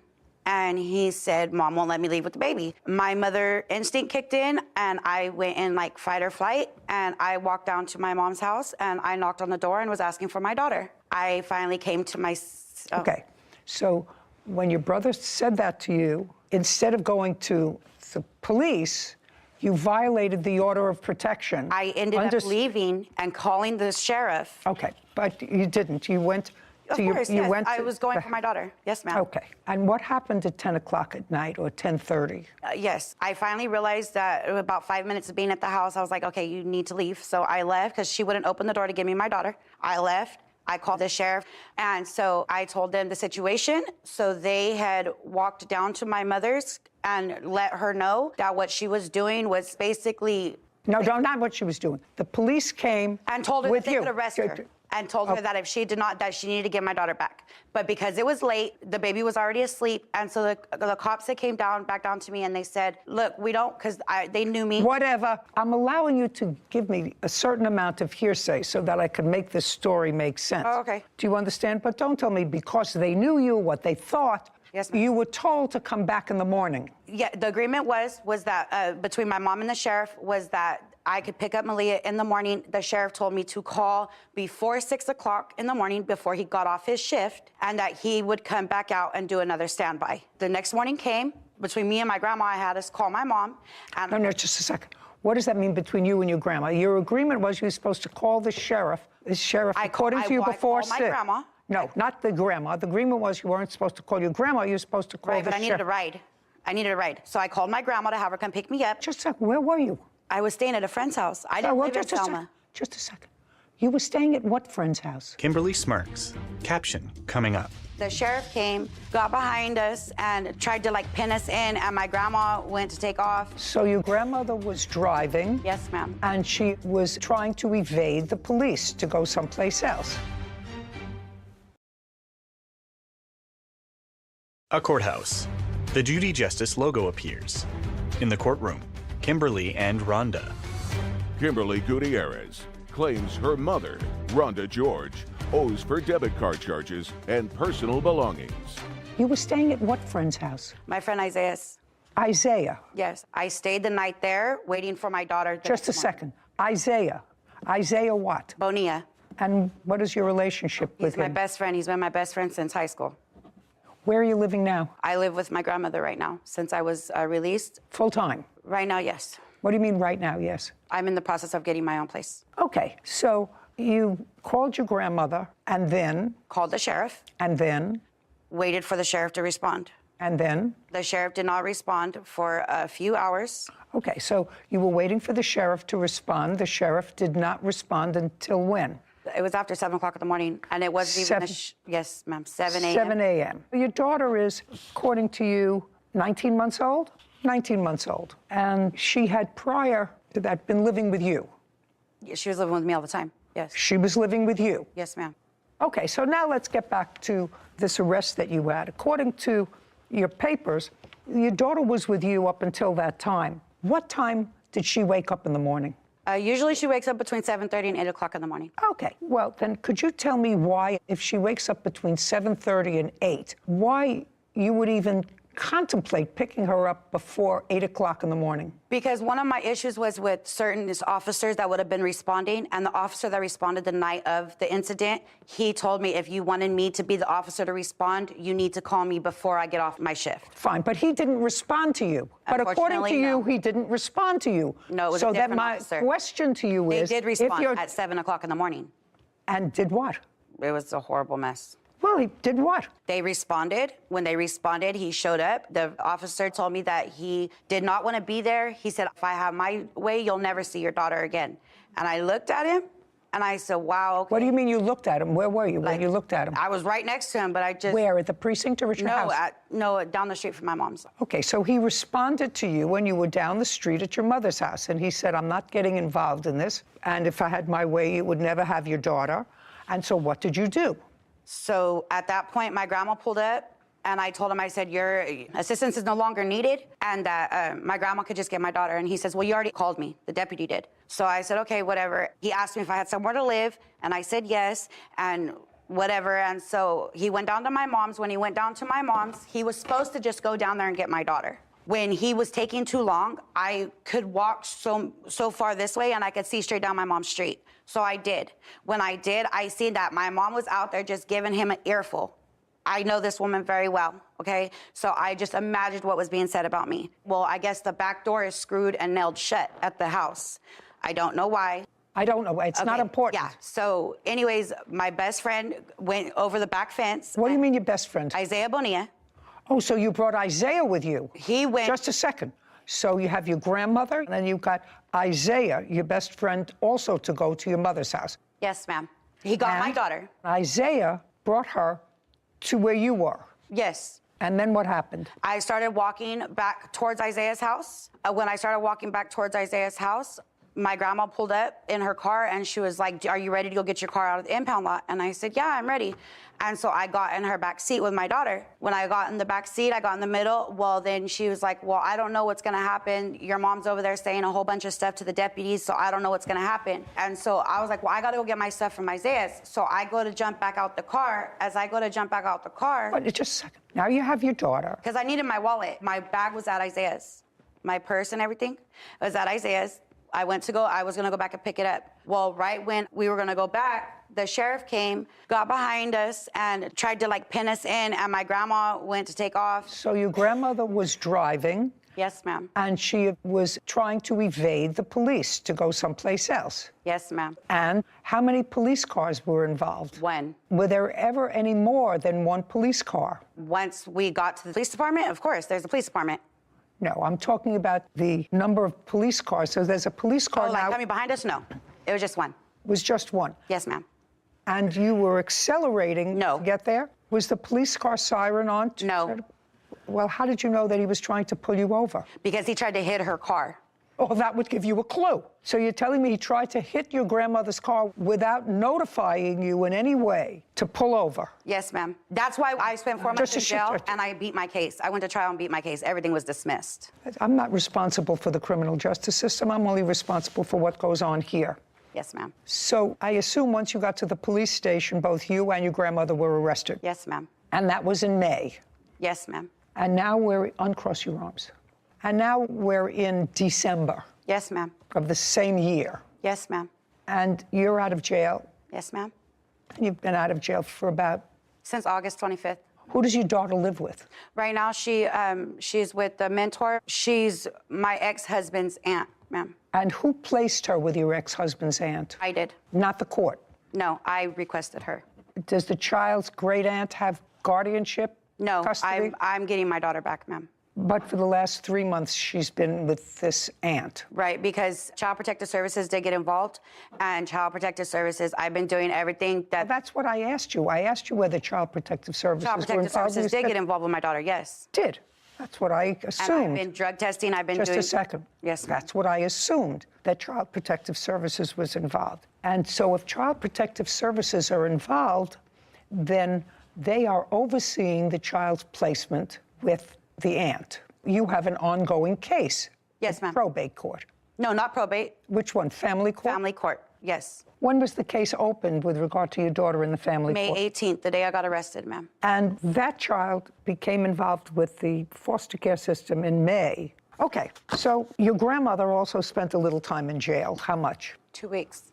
I quite frankly don't understand your case. While I was in jail, Your Honor, while I was incarcerated, my mom had all my debit cards, my ID. She had went and actually, because of me getting arrested, she had went to Isaiah's and picked up all of my stuff. You mean, just a second. Let me understand this. It is your claim that the reason that you had to go to Isaiah's house was to get your pocketbook, your wallet, your credit card that you left there. But I never made it there. I understand that. And Isaiah, clearly, from what you tell me, knew of the problem because he was part of this little conspiracy to get your daughter out of the house and was at the back of the house to pick up your daughter who was being put over the fence. So why would Isaiah give your mother... Because she went over there with a baseball bat and busted out his windows. Caption, coming up. On February 4th this year, I had... Kimberly's eyes fill with tears. I lost my twins, okay? And that was the first time I had contacted my mother because I was going through it and I messaged her and I told her, I said, I really need my mom right now. If anything, I need my mom right now. A wide-eyed Rhonda shakes her head. A courthouse. The Judy Justice logo appears. In the courtroom, Kimberly and Rhonda. Kimberly Gutierrez is accusing her mother, Rhonda George, of wrongfully using her debit card and keeping her belongings. So why would Isaiah give your mother? Because she went over there with a baseball bat and busted out his windows. And the reason why all of my things were at my mother's was because I hadn't lived at my mom's for over a year. What your case is about is my belongings. You claim that your mother went over and got your wallet from Isaiah's because I asked you what you were doing here. I certainly am not looking into the allegations of false arrest. It sounds as if you did the absolute wrong thing in trying to regain your daughter, whose custody, actually, you lost at a dispositional hearing and was determined to be a dependent child and placed in foster care. That's what happened here. Right. Okay, so I'm not even addressing your claims of false arrest. Okay, what you did was actually the wrong thing. I said, so what are you suing for? Now, you said my you're... belongings, okay. my what, money. Just a second. What money?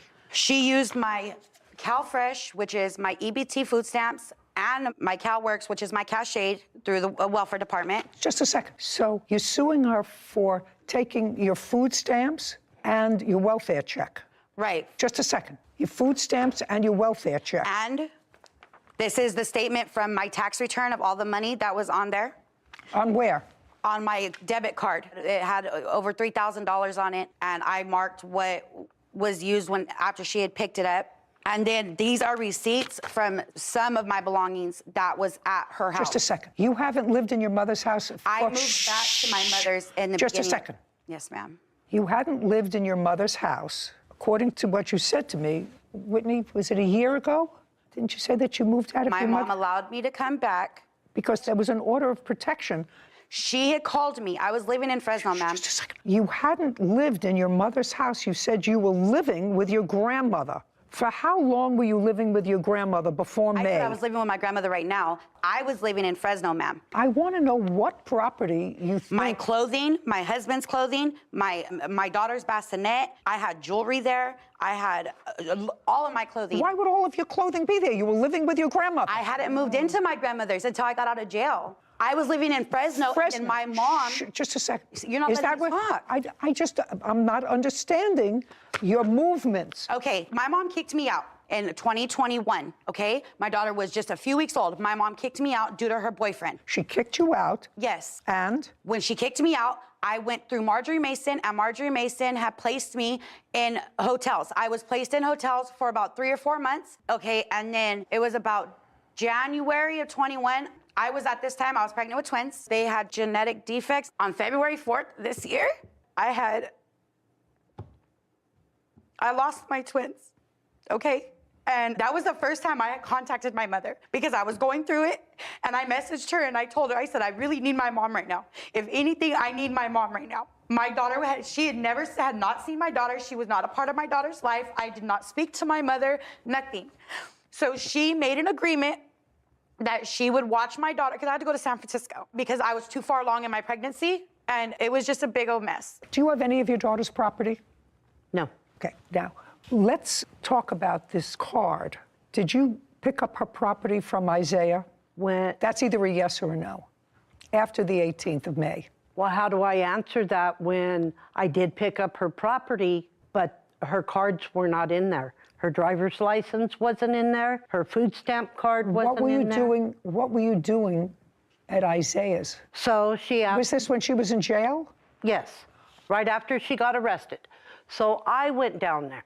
No problem, he handed it right to me. Look in my wallet, make sure everything's in there. Like I said, I don't know if it was her driver's license or ID was missing, her food stamp card, and the other card, the bank card. I don't know how to get proof, but her best friend, he cashed out everybody money. There was a bunch of people, even himself. Information right here. Even himself and his girlfriend. I don't want to get into the whole... I don't want to get into it either. It's far too complicated for me. Is what you're telling me that you never used a card that she had? No, I did not. Because I'm not concerned about food stamps or welfare. I did not. You're suing the wrong person. You were in jail, so you didn't need money from welfare. What proof do you have that I have My bank statement. What proof do you have that your mother withdrew money? She was the one that went and picked up my cards. Oh, I don't know that. That's not what she says, and you have no proof. Isaiah's not here, correct? No. I don't doubt you when you say that somebody used your card. I just need proof My to mother, show. I know that she was supposed to get my daughter from CPS. She was supposed to go get a crib with my card, and I have the where she and my grandma can. I just want you to show Yes, me. ma'am. No. That your mother. I believe that people used your card. She used my card. No, I don't know that. I need you to show me proof that your mother. How am I used supposed to show? I have my bank statements. Then I'll take a look at your bank statement. If your bank statement told me who used your card, then that's an easy. She said she did not. I just want you to show me proof that any of these were used. I mean, we have a lot of PlayStations, DoorDash, Amazon Marketplace. And all I of was those. locked up throughout that whole time. I understand that. I suggest that you concentrate on getting yourself together. If you want to reunite your family, I suggest that you put your priorities in order. Oh, they are in order. Evidently not. I work, I have a job, I go to school, I'm getting my own place, but I'm going to court, I'm getting my kids back. Good. Can I give you this? I don't know what it is. Well, I just want you to look at it. Rhonda hands a document to Kevin, who brings it to Judy. She reviews it. You're telling me this is part of your daughter's criminal history? What is this? No, I'm just showing you she just got out of jail just a couple of days ago. They haven't picked up charges, Your Honor. You were arrested on November 28th? Yes. I'm not going to let you tell me about this. You have a lawyer? Yes. As I said, Ms. Gutierrez, if you're trying to work to get your family back together, Yes, ma'am. and your kids back together, Yes, ma'am. it would be a good idea to think about having more children until you get these children back under your roof. We're done here. Your case is dismissed. You have a good day. This court is adjourned. Outside the courtroom, Rhonda. Oh, I love her decision. I don't want to have nothing to do with any of them. They've burned their bridges. Judy and Sarah. Perfect example of suffer the little children. So you have 3 kids, none of whom live with you. They go back and forth between a grandmother who would participate in evading the police, but where the police had to stop them by ramming the car. Yeah, I was going to say there was something in the papers about a crash and. She said he tried to ram my mother's car. So fingers crossed for her. Yeah, and the kids. But take care of these kids before you think about having any more. Yeah, agreed. Title, Judy Justice. Are you having a family dispute? Go to Judy Justice. See your right hand. I'm moving my arm as I walk. That is a lie. Somebody else was keying his car in the back. Yes. This is a lie. He yelled at me. It's very unnerving. That was a lie. If you say again it's a lie, I'm going to dismiss your case. Do you understand that? This is Judy Justice. Zachary Martin is suing his neighbor, Nancy Morrell, for property damage after his car was vandalized. Judge Judy enters. Court come to order. All rise. She takes her seat behind the bench. Have a seat, please. Kevin approaches. Hello, Judge. Case 2151, Martin versus Morrell. Thank you. You're welcome. Mr. Martin, you and the defendant are neighbors. Yes, ma'am. How long have you been neighbors? Moved into the subdivision in 2019. That's how long you've been there. Yes, ma'am. Do you know how long the defendant has been there? I think 2014. Is that right? 2017, Your Honor. Oh, okay. And where do you live in respect to one another? You want to go over there and show me? I live in this house right here. Or I did. I don't anymore. This house right here. And Just- she lives right here. You sold your house? Yes, ma'am. Okay, and the defendant She lives lives right here. where the blue car is? Yes, ma'am. Okay, thank you. A diagram of a neighborhood. That's sort of a circular area, and from the circular area, you pull into your driveway. Is that right? Okay. It is your claim that the defendant keyed your car. Yes, ma'am. And when did this happen? January 22nd, 2022. The defendant says that she did not key your car. She has a counterclaim. She claims that she was falsely arrested and held overnight in jail. That is a lie. But just a Okay. That's her claim, that she was falsely arrested, that she spent a night in jail. She had to hire a lawyer, did hire a lawyer after her lawyer requested several adjournments. You were not, at least physically, in the courtroom at the time of the last adjournment, and the case was dismissed. So let's go back to prior to January 22nd. I assume that if you're alleging that the defendant keyed your car, that you have some negative history with each other. Yes, ma'am. Starting when? There are so many. I mean, It started out when we moved in the subdivision. They were nice at the beginning, no issues. And then the kids started having, her granddaughter lives with her. Okay, how old is your granddaughter? She's 9 now. She was 8. Okay. They started having some issues, as kids do. I mean, you know, that happens. You have a child of a similar age? Yes, ma'am. She's 11 now. She was 9 or 10 when we lived there.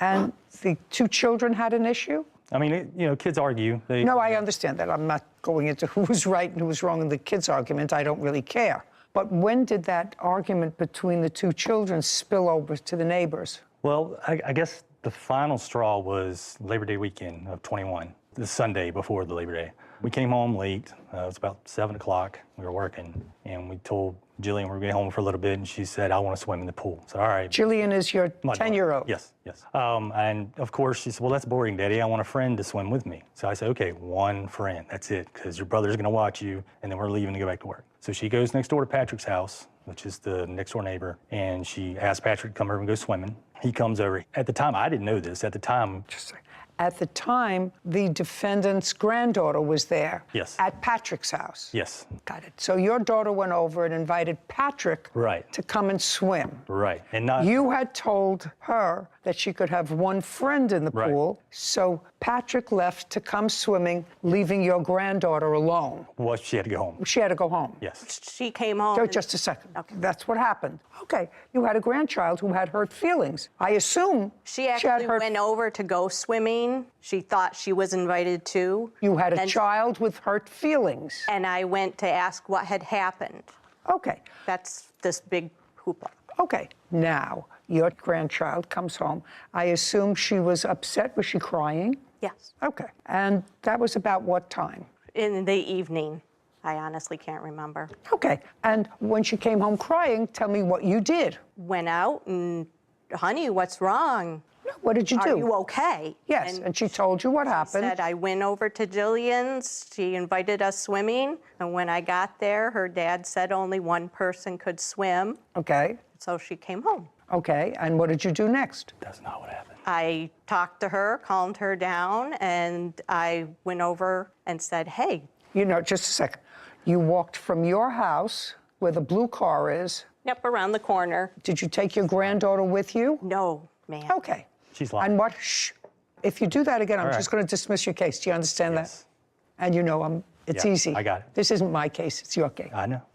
So you walked alone to his house. Did you knock at the door? Did you go outside? I want you to tell me exactly what you did. I don't remember if I went to the front door, or I went to where the pool is, and I do believe Mr. Martin was out there. Okay, so Mr. Martin was out there, and you said it in that kind of a calm tone? What happened to my granddaughter? Why is she crying? Well, she told you why she was crying when she was home. She told you she was crying because she went over there to swim, and Mr. Martin said you can only have 1 person swim with you. Which is totally out of character. The children swim together all the time. You mean at Mr. Martin's pool? At Mr. Martin's pool, and if they need another adult, Just a second. I go. So they swim all the time in Mr. Martin's pool, so you wanted to know what happened on this occasion when he said only 1 person can swim. Yes. And you said it in just the same kind of conversational tone that I'm talking in, is my question. I was very calm at the beginning, yes. Oh, okay. And so you said to him what happened, and what did he say to you? I don't remember exactly. It was to the effect of his son was going to watch them, and he could only have 1 child in the pool. Right, that he wanted his son to have responsibility of only watching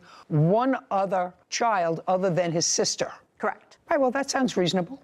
And that's fine. Just a second. So how did it escalate? He said, I only wanted 1 child in here. My son's going to watch the kids. We have to go back to work. And that should have been it. Why wasn't it? I don't know. Caption, coming up, Zachary at the diagram. So I walked back out and looked at the Pathfinder, and that's what I discovered, the scratch across the back. Bright white, so that indicates it's fresh. I told her while she was standing there, you're going to jail, I'm gonna call the police. Okay, now I'd like to see the video. Nancy rolls her eyes. A courthouse. The Judy Justice logo appears. In the courtroom, Zachary and Nancy. Zachary Martin claims his neighbor, Nancy Morrell, keyed his car and owes for the repairs. Nancy is countersuing for a false arrest. and lawyer fees.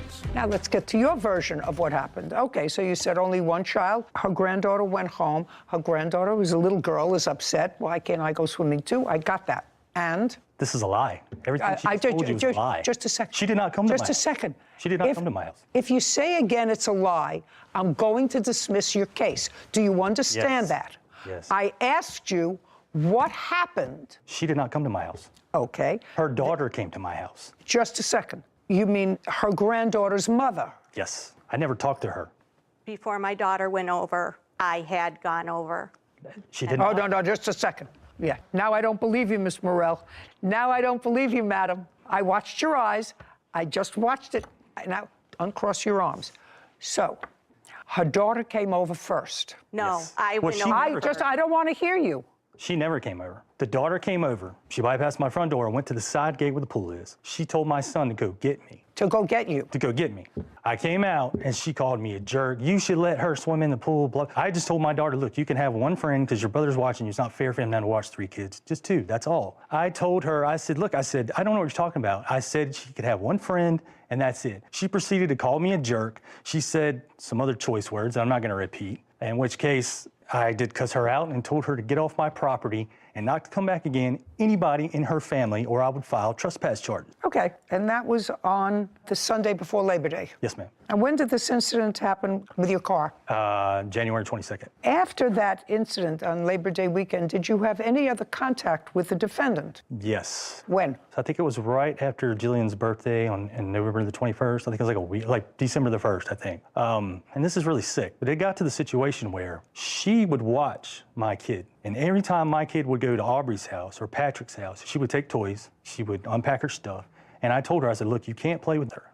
So they would wait 10 or 15 minutes till she got unpacked and get all comfortable, having a good time. She would send her granddaughter over there. She had to pack her stuff up and come home. She would come home crying many times. So then it got to the point where Patrick, he would come over to our house. He'd be over to our house all the time. They would get on trampoline, play video games, blah, blah, blah. So I was doing something one day, and then the camera went off, and I give me a alert on my iPad. Here comes Nancy up my driveway. She knocks on the door, and she says, can we play? And I said, no, you can't play. Get off of my property. File trespass charges if you come back. That was, the last time I interacted with her until she keyed the video. Well, it's not my job to be judgmental in a social way, but I have to tell you, I would have handled it a little differently with her. She wasn't the one who behaved badly. I wouldn't visit her daughter's bad behavior on an 8-year-old. There are kids who live right around the corner from each other, and it seems to me that the bad behavior of a parent or a grandparent shouldn't impact on a child. The granddaughter is a nice little girl. Well, if you say so. Is she? Well, she spread rumors about my daughter and said that, she told Aubrey that my daughter stole some of her toys, and that was a lie. Okay. All right. Well, it sort of started to get nasty. Now let's get back to the keying of the car. So that happened in January. So tell me about the January incident. Okay, so she got up January 22nd. It's a Saturday. She decided to walk her dog. She's walked her dog. Go over there. Show me what you saw. Okay. Zachary at the diagram. So she decided to walk her dog, and so she walks up the sidewalk. Well, you didn't see that. No, not right here. No, you didn't see that. When she gets about right here, which is Patrick's house, the mailbox is right here, you can see in the video. That's when the cameras detect motion. That's when I get the alert. So I see her walking the dog, and she's walked her dog past my house many times, but never gotten that close to my vehicle. So immediately I thought something. Where was your car? My car is parked right here. In the driveway? Yes, ma'am. So she walks the dogs, and she is right beside the view. You can see in the video, you can see her right hand go up. So I immediately run out of the house. I have a truck parked right here. I looked at my truck. I thought maybe she did something to the truck. I looked at it, didn't see anything. I went back outside and I said, well, wait a minute, let me go back outside and look at the Pathfinder. So I walked back out and looked at the Pathfinder, and that's what I discovered, the scratch across the back. It's bright white, so that indicates it's fresh. I told her while she was standing there, you're going to jail, I'm gonna call the police. Okay, step back. When you said to her, you're going to jail, I'm going to call the police, did she respond? I don't think so, no. Okay, now I'd like to see the video. Okay. Footage of Nancy walking her dog. You can see as her hand goes up right there. Nancy disappears behind the vehicle, then emerges and hurries away. I'll take a look at it again. Is there any reason that you stopped behind his car? Is there any reason? Stopped to sniff, I stopped with him. You see her right hand right there. I'm moving my arm as I walk. Yes, and that's where the scratch is. Okay, can I take a look at the photographs of the scratch, please? Zachary produces photographs, then hands them to Kevin. He brings them to Judy, who reviews an image of a scratch on a vehicle. Okay, so based upon what you saw, you called the police. And based upon that, the police came, interviewed you, and viewed this tape. Actually, I had contacted the police after he had yelled at me. He's a little incorrect. Could I show you where? Sure. I did walk my dog around here. His cars impede the sidewalk, so I moved. And I had completed my whole route over to about here, and he did indeed come out and yell at me. I caught a few words of it, said I'm walking my dog, waved my arms, and continued on. That's not the first time he has yelled at me as I've been walking, and I went home and I filed an incident report, and I do have that. Just a second. The second time I've been walking and he's come out and yelled at me, it's very unnerving. That's a lie. We're very far. Sorry. It's going to cost you getting your car fixed. It's something you don't understand. I have it. Something you don't understand. I'm allowing both of you to tell me your sides of the story. You can't say that's a lie. Do you understand? Yes, I'm ma'am. not cutting you off. I let you tell me your story, sir. I let you tell me what happened, and I want to give the defendant the same opportunity. You can't interrupt her. Now you understand that? Yes, ma'am. Okay? I will tell you what I don't understand, Miss Morell. You see, if I had got into a kerfuffle with him, which you had, because he said you and your granddaughter, which I actually think was socially wrong with regard to your granddaughter, but with regard to you, he doesn't want you there, right? I wouldn't walk up a cul-de-sac to go past his house. If it were me, I see plenty of space where you can walk. You can cross the street from your house and walk in the street the other way. And then when you come back, you can walk the other way. You don't have to go inside that cul-de-sac to walk anywhere near his house. That's looking for trouble. Caption, coming up. Can I just say something? About what? The trend that another gentleman, he tried to accuse of scratching his car. Are you her husband? Yes, ma'am. Okay, I'm going to let you stand up now, and you're going to show me where he accused somebody else of keying his car in the back in January. Show me.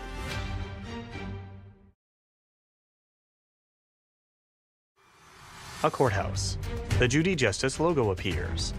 In the courtroom, Zachary and Nancy. Zachary Martin is accusing his neighbor, Nancy Morell, of keying his car. Nancy is countersuing for a false arrest and lawyer fees. So you have a counterclaim, and your counterclaim is for false arrest. He didn't arrest you. The police arrested you. And the police arrested you based upon what they believed, after looking at that video, was probable cause that a crime was committed and probable cause to believe you participated in the commission of that crime, which is vandalism. He didn't make a citizen's arrest. The police made an arrest. And not only did they make an arrest, but they were serious enough to have you get a lawyer. Your counsel went in. I assume your new counsel asked for an adjournment. I assume your new counsel, you were there. I believe so. I was not there, ma'am. I waited out in the hall, and my lawyer represented me. Fine. So I assume that you knew that your lawyer was going to ask for an adjournment. The lawyer didn't prepare you for trial, did he? No. No. Your Honor. So he was. I'm not listening to you. As a witness, can I just say something? About what? The trend that another gentleman, he tried to accuse of scratching his car. We have evidence of that. Just a second. That I'll listen to in a minute. Okay. The second time your case was on, did you go into court or did you wait outside? I waited outside. Then if you waited outside, you knew again your lawyer was going to ask for an adjournment. The first time the case was on, did you attend the court hearing? Yes, ma'am. Were you inside the court? Yes, ma'am. She was not there. She was outside, yes, ma'am. The second time when the case was adjourned, were you in court? Yes, ma'am. Was she there? Yes, ma'am. Outside or inside? She was outside. Did her lawyer ask for an adjournment? Continuance. A continuance? Yes, ma'am. Same thing? Yes, ma'am. Did it happen more than twice? Yes. On the third time you went to court, did you go to court? Yes, ma'am. Was she in court? Yes, ma'am. Inside or outside? She was outside, and what happened, I had sold the house, and we moved an hour away. Just a second. You were there? Yes, ma'am. Okay, now, I'm going to let you stand up now, and you're going to show me where he accused somebody else of keying his car in the back in January. Show me. Nancy's husband, Jerry, rises. No. He tries to approach the bench. Judy waves him back, then Kevin comes and collects a document from him and brings it to her. Well, this says that on January 18th, which was 4 days before this incident, you reported another vandalism to a Nissan Titan. Yes, ma'am. Is that the car that you saw her key or believe she keyed? No, ma'am, that's a different vehicle. That's what I thought. That's a different vehicle. That has nothing to do with this car. Well, the gentleman that he accused it of, he didn't even have arrested or didn't want to press charges. Just a second. Okay, so now I'm going to let you stand up, and I'm going to give you my end of the riot act, because if this is what you're deluding yourself with, I'm going to tell you. He didn't have video of anybody on the 18th around his car. In your wife's case, sir, he had prior experience with her. She had no business walking right in front of the house when there are plenty of other places to walk. If they are not on great terms, he had every right to call the police, show them the video, and they had every right to arrest her. Do you understand that? I understand that, but Good. that doesn't This has prove nothing. that she scratched the vehicle. That doesn't prove that. Just a second. That's what a trial is for, sir. That was up to a jury. What your wife is suing him for is for false arrest. He didn't arrest her. The police arrested her. Now sit. Jerry sits. May I see the invoice? Have you had the car Yes, fixed? ma'am, I have an estimate, and I also have the police report. where I'd like to read see her own both. words. I'd like to see both. Zachary hands documents to Kevin, who brings them to Judy. She reviews them.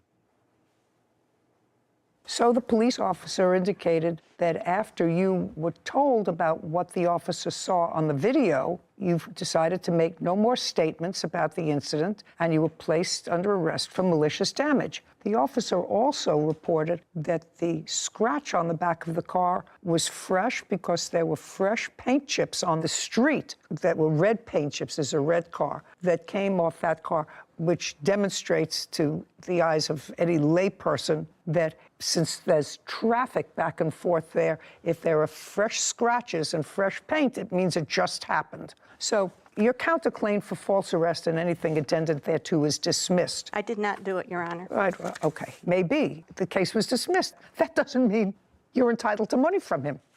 Police had probable cause to believe that a crime was committed and probable cause to believe that you committed that crime. The rest of it is up to a jury. So you have a beef with the police department, not with him. They had an absolute right to arrest you. I'm not giving you $2,500 for this scratch, sir. Get it out of your mind. Do you understand? Why not? It's not a $2,500 scratch. I mean, that's an estimate from a $500. Judgment for the plaintiff. We're done. This court is adjourned. Outside the courtroom, Nancy, then Zachary. Well, she was incorrect because I did not do it. You know, we took an oath when we went inside to tell the truth, and she lied repeatedly, and she got mad at me when I said that's a lie, but it was a lie. That he saw me walking by and looked at the car and said, oh.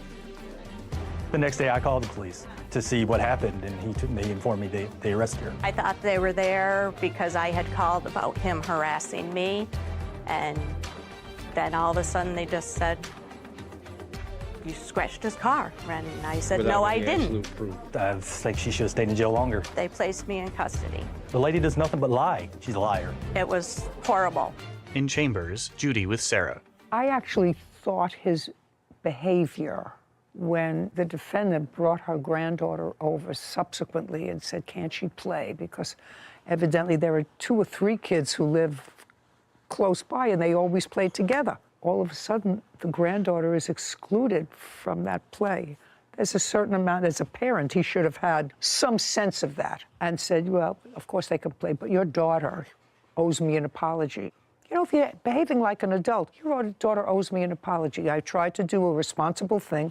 I didn't want to let my son watch more than one stranger child in a pool, which is absolutely smart because, God forbid, something happened to one of those children, they would certainly turn around and sue him. Yeah. So he did the responsible thing. Was it hurtful to the other child? Yes. According to him, his daughter was playing at Patrick's house. She came over and said, you can't come, because they're little children. They don't understand. You can't come. Only one person can come. But you're a grown-up.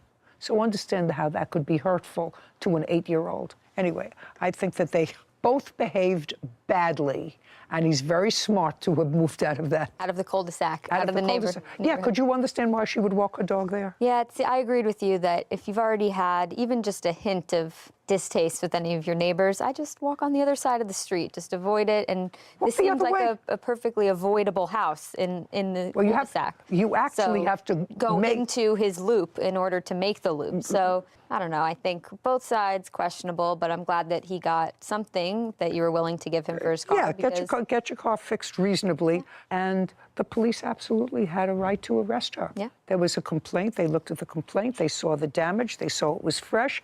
They saw her right there on the video. They had a history of bad feelings between them. They had an absolute right to arrest her. Yeah.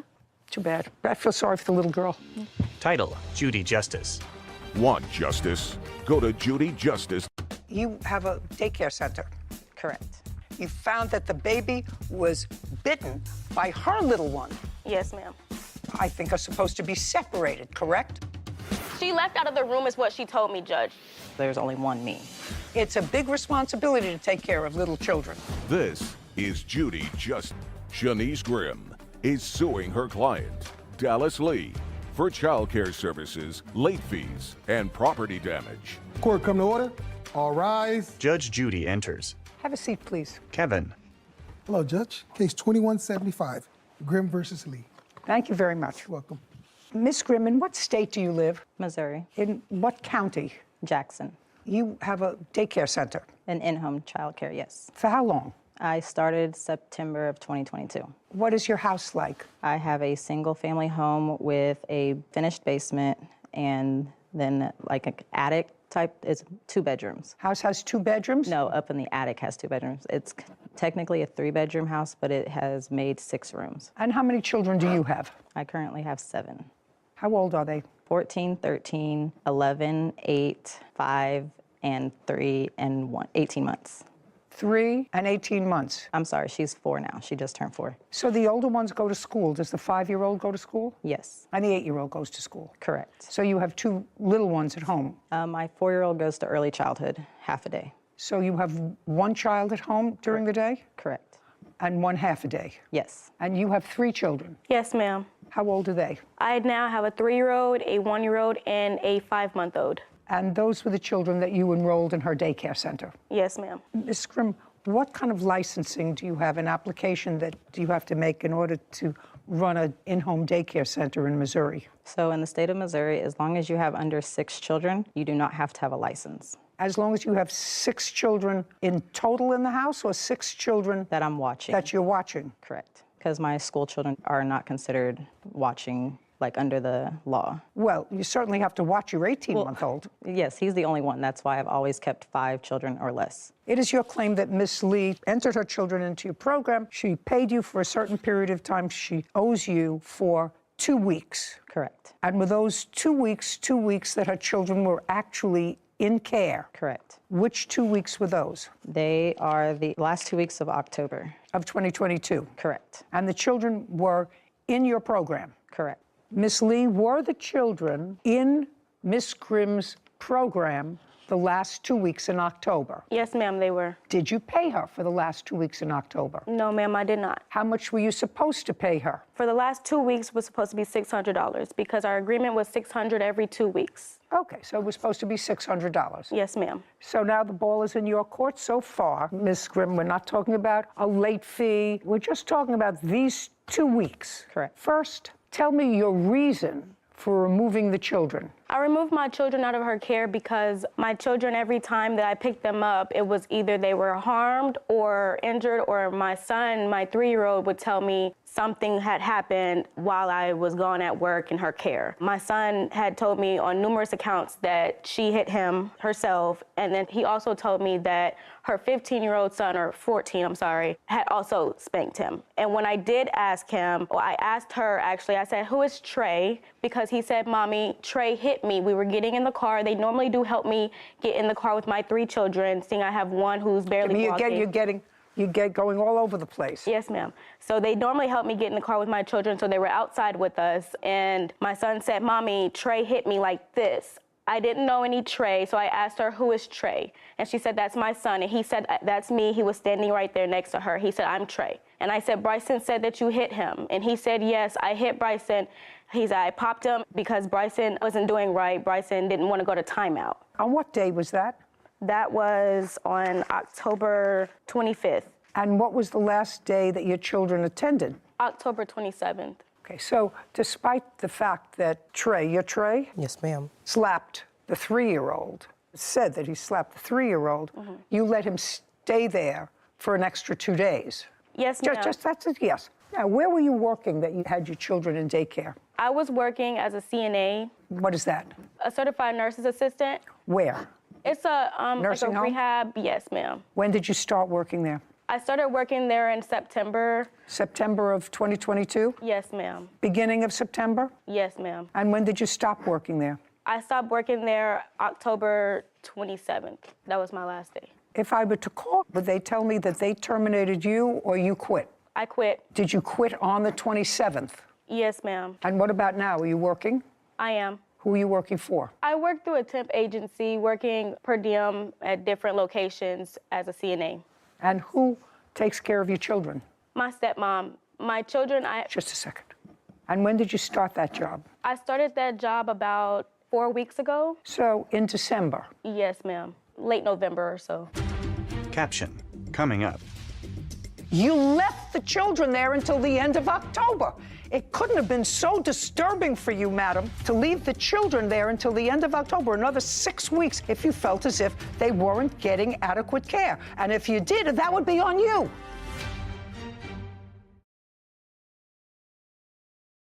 A courthouse. The Judy Justice logo appears. In the courtroom, Shanice and Dallas. Shanice Grimm claims her client, Dallas Lee, refused to pay for child care services. Dallas is countersuing for lost wages and emotional distress. So a relative has been taking care of your children? Yes, ma'am. Not all 3 of them. I had to send my 2 sons because I had to rearrange my daycare situation. I had to send them back to Texas to be with their dad. So 2 of them went back to their father? Yes, ma'am. And who do you live with here? I live with my dad. What does he do? My dad is a nuclear medicine technologist. So your stepmom takes care of one of the children? My 5-month-old daughter, yes, ma'am. Who's in the house? Now you're going to tell me why you didn't pay her for the last 2 weeks. So my children began in her care September 12th. September 13th, she sent me a text message while I was at work, and she said, I want to let you know, Lil Mama was bit today by my 1-year-old on her cheek. She sent me a picture. I have this. Not interested. I mean, it's not that I'm disinterested. It's that don't show me anything from September, madam. You kept your children with her into October and through the end of October. And if anything was so concerning to you that you thought your children would be at risk, I'm certain that you would have discussed it with your father, and your father would have said to you, don't speak. Okay. And your father would have said to you, if you have a problem with the children, don't let them stay there. What you did, okay, I can see that you're dying to tell me something. What? Yes, ma'am. Dallas's father, Gary. My daughter had no other choice but to keep her children in care because I work a full-time job. Let me explain something to you, sir.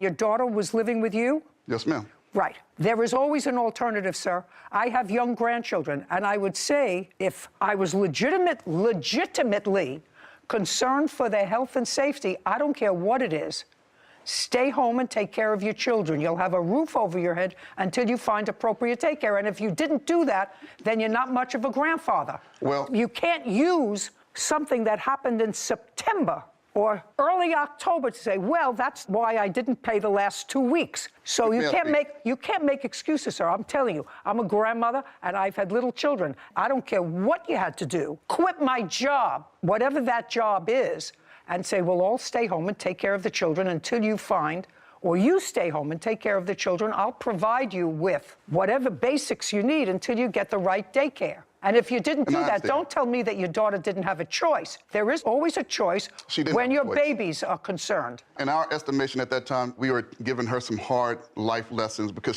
she does now have 3 children, and there are going to be some difficulties in this living situation. There are going to be some things. So what we were doing, we're giving her some tough love and saying, hey, you cannot give up just because the chips are down or because things happen. You have to try to figure things out. Well, that would be on you. That's not on her. This is not her daughter. It's your daughter. Absolutely. And your grandchildren, sir. Absolutely. And if you want to teach her some real hard lessons and say you got to stay with the daycare, even though you're dissatisfied. We said give her a chance because it was the first day. So. It was the first incident, first day. We said give her a chance. Things happen sometimes. What I don't want to hear is from you, who seem like a very intelligent man, a working man, is my daughter had no choice. Your daughter has a choice. Her choice is to say to you, Dad, please, I have to find the right daycare. I have to stop working at this job. I may need a month. You may not have liked her previous irresponsible behavior, right? Correct. But the deed is done. She got 3 young children. Beautiful children. Right? So what you do is when you have 3 young, beautiful children, you protect them. Absolutely. And if you're not smart enough to protect them yourself, you got to rely on your father who's smart enough to do that. What I'm saying to you is your daughter used this lady's services and she has to pay for it. She may not send her children back, but your statement that you were so anxious to make to me, which is my daughter had no choice, she did have a choice, sir.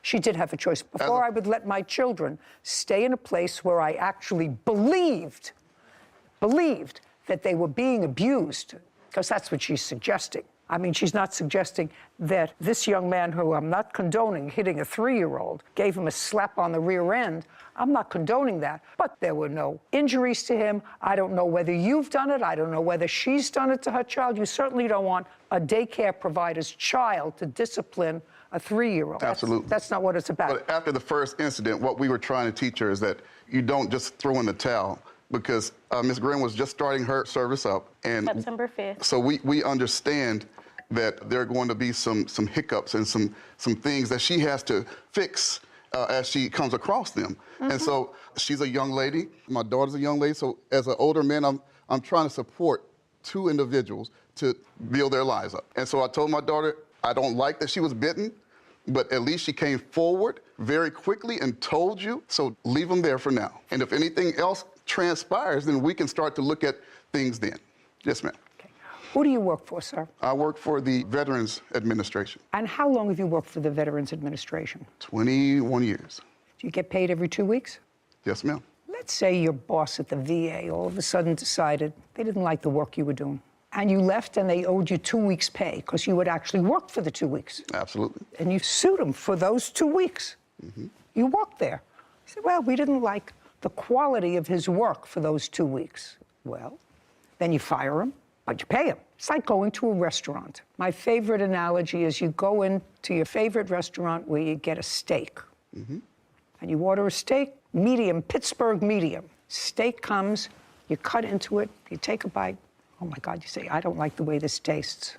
You take the plate, you spit out the bite if you're smart. Call the waiter over and say, this is a bad steak, right? Absolutely. And the waiter takes it off the bill or you order something else. Now you cut into that same steak. You taste, you say, this tastes terrible. Maybe the next bite will taste better.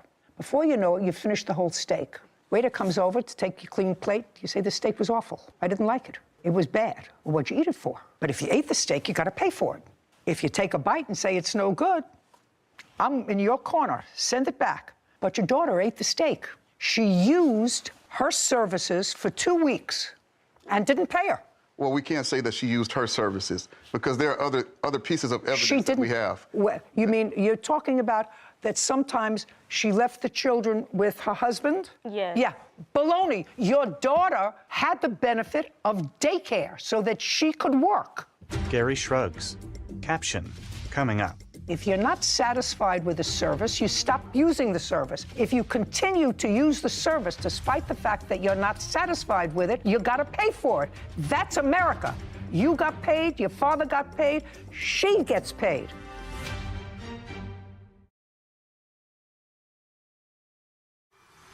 A courthouse. The Judy Justice logo appears.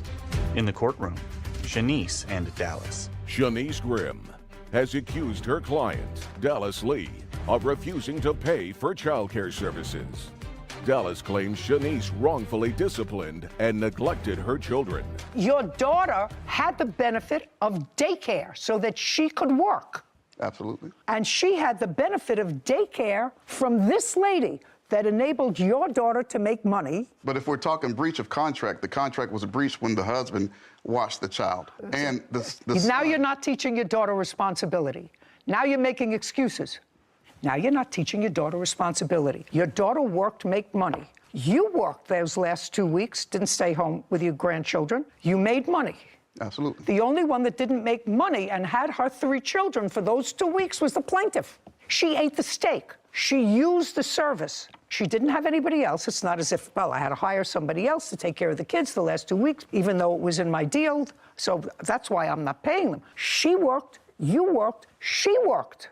And if her husband, if she ran out to the store and left her husband, unless you're telling me that that was such a breach of the agreement that your daughter took the children out of her program.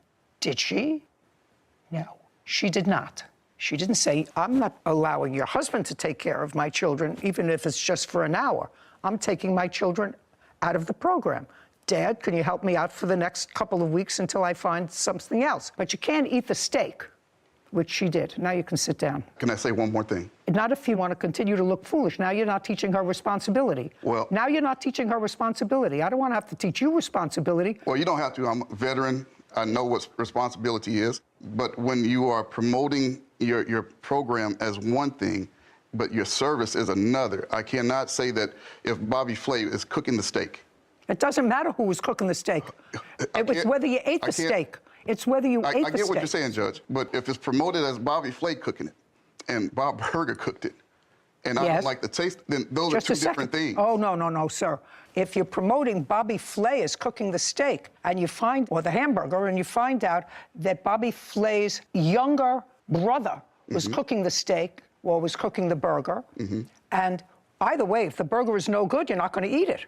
But you can't eat it and say, well, I really thought I was getting a Bobby Flay hamburger, and I didn't get a Bobby Flay hamburger, so I'm not going to pay for it, even though I ate it. Now you can sit down. How much is 2 weeks' worth of care? $600? Yes, ma'am. Judgment for the plaintiff, $600. You have a counterclaim. Counterclaim is ridiculous. Money owed for lost wages, emotional distress on behalf of the children. You shouldn't have emotional distress on behalf of the children, madam. You're their mother. The first time you had an inkling that you felt that your children, your young children, were being neglected in the plaintiff's care, what you should have done was remove them. Remove them. First time you felt as if 3-year-old shouldn't have been subject of a slap by this young man? Great. Remove them. You found that the baby, the little one, was bitten by her little one. You say, that's not watching them carefully enough, because they, I think, are supposed to be separated, correct? Yes. No, we were all in one room, so they weren't having to be separated, because with me only having less than 4 children, there was no way of separating because there was only one me. It's a big responsibility to take care of little children. Correct. My daughter shouldn't have been in his reach. She did tell me that she left out of the room. I agree with you. She left out of the room is what she told me, Judge. So that's actually not true. She told me that she left out of the room and went to the kitchen. What day? Give me the date that happened. September 13th. You left the children there until the end of October. It couldn't have been so disturbing for you, madam, to leave the children there until the end of October, another 6 weeks, if you felt as if they weren't getting adequate care. And if you did, that would be on you. And maybe a little bit on your father. Because if you told him about it, said, oh my God, that's terrible. Take my child out right away. All 3 of them. But you didn't. You left them in there September 13th, 14th, 15th, 16th, 17th, 18th, 19th, 20th, all the way up until the end of September and the end of October. That's on you. Actually, she did not have them in the end of September because she was suspended from her job. So they were gone for 2 weeks in September. Were you suspended from your job? I was. I had to... That's my question. You were suspended from your job. When you were suspended from your job, did you take the children out of daycare? Yes, ma'am. Okay, and that's reasonable. She didn't give you a problem with that, I assume. No. And you didn't pay for those 2 weeks? I did not. Great. Well, these 2 weeks you're going to pay for. Because I don't believe I owe her I don't care what you believe. If you're not listening to what I'm saying to you and you're fixed in your opinion, that means you haven't learned anything. Your father tried to teach you a little bit of tough love. What I'm telling you is, if you work, you get paid. If you're not satisfied with the service, you stop using the service. If you continue to use the service despite the fact that you're not satisfied with it, you gotta pay for it. That's America. You got paid, your father got paid, she gets paid. She didn't get paid for the 2 weeks you took your kids out. Didn't say to you, well, you have to pay me anyway. I have to keep this open for you. That was very fair. Took the kids out, didn't pay. You left your kids in, you pay $600. You count the claims dismissed. We're finished. This court is adjourned. Outside the courtroom, Dallas, then Shanice.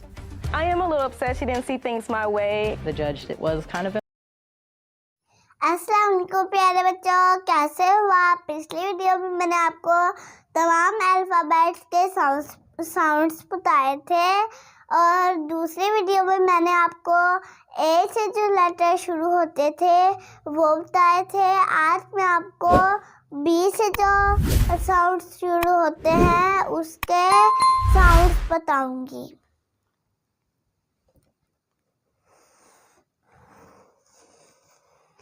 ये मैंने लिखा है B, ये मैंने लिखा है B और हम इसे बी नहीं पढ़ेंगे, हम इसे ब पढ़ेंगे। क्या पढ़ेंगे? बब। अब मैं लिखूंगी boy, B O Y, boy. ये मैंने लिखा है बी, हम इसे बी नहीं पढ़ेंगे, हम इसे ब पढ़ेंगे। क्या पढ़ेंगे? ब। अपने दोनों होंठ जोड़ेंगे और कहेंगे ब। ओ को हम क्या पढ़ेंगे? ओ। क्या पढ़ेंगे? के ओ। अपना फेस खोलेंगे और कहेंगे ओ। क्या कहेंगे? ओ। ये मैंने लिखा है वाई। क्या लिखा है? वाई। लेकिन हम इसे वाई नहीं पढ़ेंगे, हम इसे पढ़ेंगे या। क्या पढ़ेंगे? या। अब मैं लिखूंगी बोल, बी ए डबल एल, बाल। ये मैंने लिखा है बाल, ये मैंने लिखा है बी, लेकिन हम इसका साउंड क्या होगा? ब। इसका साउंड क्या होगा? ब। ये मैंने लिखा है ए। क्या लिखा है? ए। लेकिन हम इसे ए नहीं पढ़ेंगे, हम इसे आ पढ़ेंगे। क्या पढ़ेंगे? आ। अपना फेस खोलेंगे और कहेंगे आ। क्या कहेंगे? आ। ये मैंने लिखा है डबल एल। क्या लिखा है? Double L. हम इसे डबल एल नहीं पढ़ेंगे, हम इसे ल पढ़ेंगे। क्या पढ़ेंगे? ल। अब इस बार ऊपर को करेंगे और कहेंगे ल। क्या कहेंगे? ल। अब मैं लिखूंगी बैट। क्या लिखूंगी? Bat. B A T, bat. ये मैंने क्या लिखा है? बैट। ये मैंने लिखा है बी, लेकिन हम इसे बी नहीं पढ़ेंगे, हम इसे पढ़ेंगे बा। क्या पढ़ेंगे? बा। अपने दोनों होठ जोड़ेंगे और कहेंगे बा। क्या कहेंगे? बा। ये मैंने लिखा है ए। क्या लिखा है? ए। लेकिन हम इसे नहीं पढ़ेंगे, हम इसे आ पढ़ेंगे। क्या पढ़ेंगे? आ। अपना फेस खोलेंगे और कहेंगे आ। क्या कहेंगे? आ। ये मैंने लिखा है टी। क्या लिखा है? टी। लेकिन हम इसे टी नहीं पढ़ेंगे, हम इसे ठ पढ़ेंगे। क्या पढ़ेंगे? ठ। अब इस बार ऊपर को करेंगे और थोड़ी सी बाइट कर लेंगे ठ। क्या कहेंगे? ठ। ये मैंने लिखा है बैट। तो आज मैंने आपको बताया बी से जो साउंड शुरू होते थे उसके साउंड्स ब बोए, बा बोए, बा बाल, बा बोल, बा बैट, बा बैट। आज मैंने आपको बी से जो लेटर शुरू होते थे उसके साउंड्स बताए हैं। पहले मैंने आपको बी के साउंड्स बताए थे, अब मैं आपको सी के साउंड्स बताती हूँ। ये मैंने लिखा है सी। क्या लिखा है? सी। इसका साउंड क्या होगा? ख। क्या होगा? ख। अब मैं लिखूंगी कप। सी यू पी, कप। ये मैंने क्या लिखा है? कप। क्या लिखा है? कप। ये मैंने लिखा है सी, लेकिन हम इसे सी नहीं पढ़ेंगे, हम इसे पढ़ेंगे ख। क्या पढ़ेंगे? ख। अपने गले से आवाज निकालेंगे ख। क्या कहेंगे? ख। ये मैंने लिखा है यू। क्या लिखा है? यू, लेकिन हम इसे यू नहीं पढ़ेंगे, हम इसे पढ़ेंगे आ। क्या पढ़ेंगे? आ। ये मैंने लिखा है पी। क्या लिखा है? पी, लेकिन हम इसे पी नहीं पढ़ेंगे, हम इसे फ पढ़ेंगे। क्या पढ़ेंगे? फ। अब मैं लिखूंगी cat. C A T, cat. ये मैंने क्या लिखा है? कैट। क्या लिखा है? कैट। ये मैंने लिखा है सी। क्या लिखा है? सी, लेकिन हम इसे सी नहीं पढ़ेंगे, हम इसे पढ़ेंगे ख। क्या पढ़ेंगे? ख। ये मैंने लिखा है ए। क्या लिखा है? ए, लेकिन हम इसे नहीं पढ़ेंगे, हम इसे आ पढ़ेंगे। क्या पढ़ेंगे? आ। ये मैंने लिखा है टी। क्या लिखा है? टी, लेकिन हम इसे टी नहीं पढ़ेंगे, हम इसे ठ पढ़ेंगे। क्या पढ़ेंगे? ठ। अब मैं लिखूंगी car. C A R, car. ये मैंने क्या लिखा है? कार। क्या लिखा है? कार। ये मैंने लिखा है सी, लेकिन हम इसे सी नहीं पढ़ेंगे, हम इसे पढ़ेंगे ख। क्या पढ़ेंगे? ख। ये मैंने लिखा है ए। क्या लिखा है? ए, लेकिन हम इसे नहीं पढ़ेंगे, हम इसे आ पढ़ेंगे। क्या पढ़ेंगे? आ। ये मैंने लिखा है आर। क्या लिखा है? आर, लेकिन हम इसे आर नहीं पढ़ेंगे, हम इसे र पढ़ेंगे। क्या पढ़ेंगे? र। क्या पढ़ेंगे? र। प्यारे बच्चों, ये जो सी से लेटर शुरू होते थे, अब मैंने आपको वो बताए हैं, और सी मैं अब आपको बताती हूँ कौन से सी से वर्ड्स शुरू होते हैं। ख खप, ख खप, ख खैट, ख खैट, ख खार, ख खार। अब मैं आज उम्मीद करती हूँ आपको मेरी आज की वीडियो पसंद आई होगी। मेरे चैनल को सब्सक्राइब भी कर दिया करें, लाइक भी कर दिया करें और शेयर भी कर दिया करें और प्रश्न तैयार करें। आपको मेरी वीडियोस कैसी लग रही है? अपना भी ख्याल रखा करें, दूसरों का भी ख्याल रखा करें। अल्लाह हाफिज़।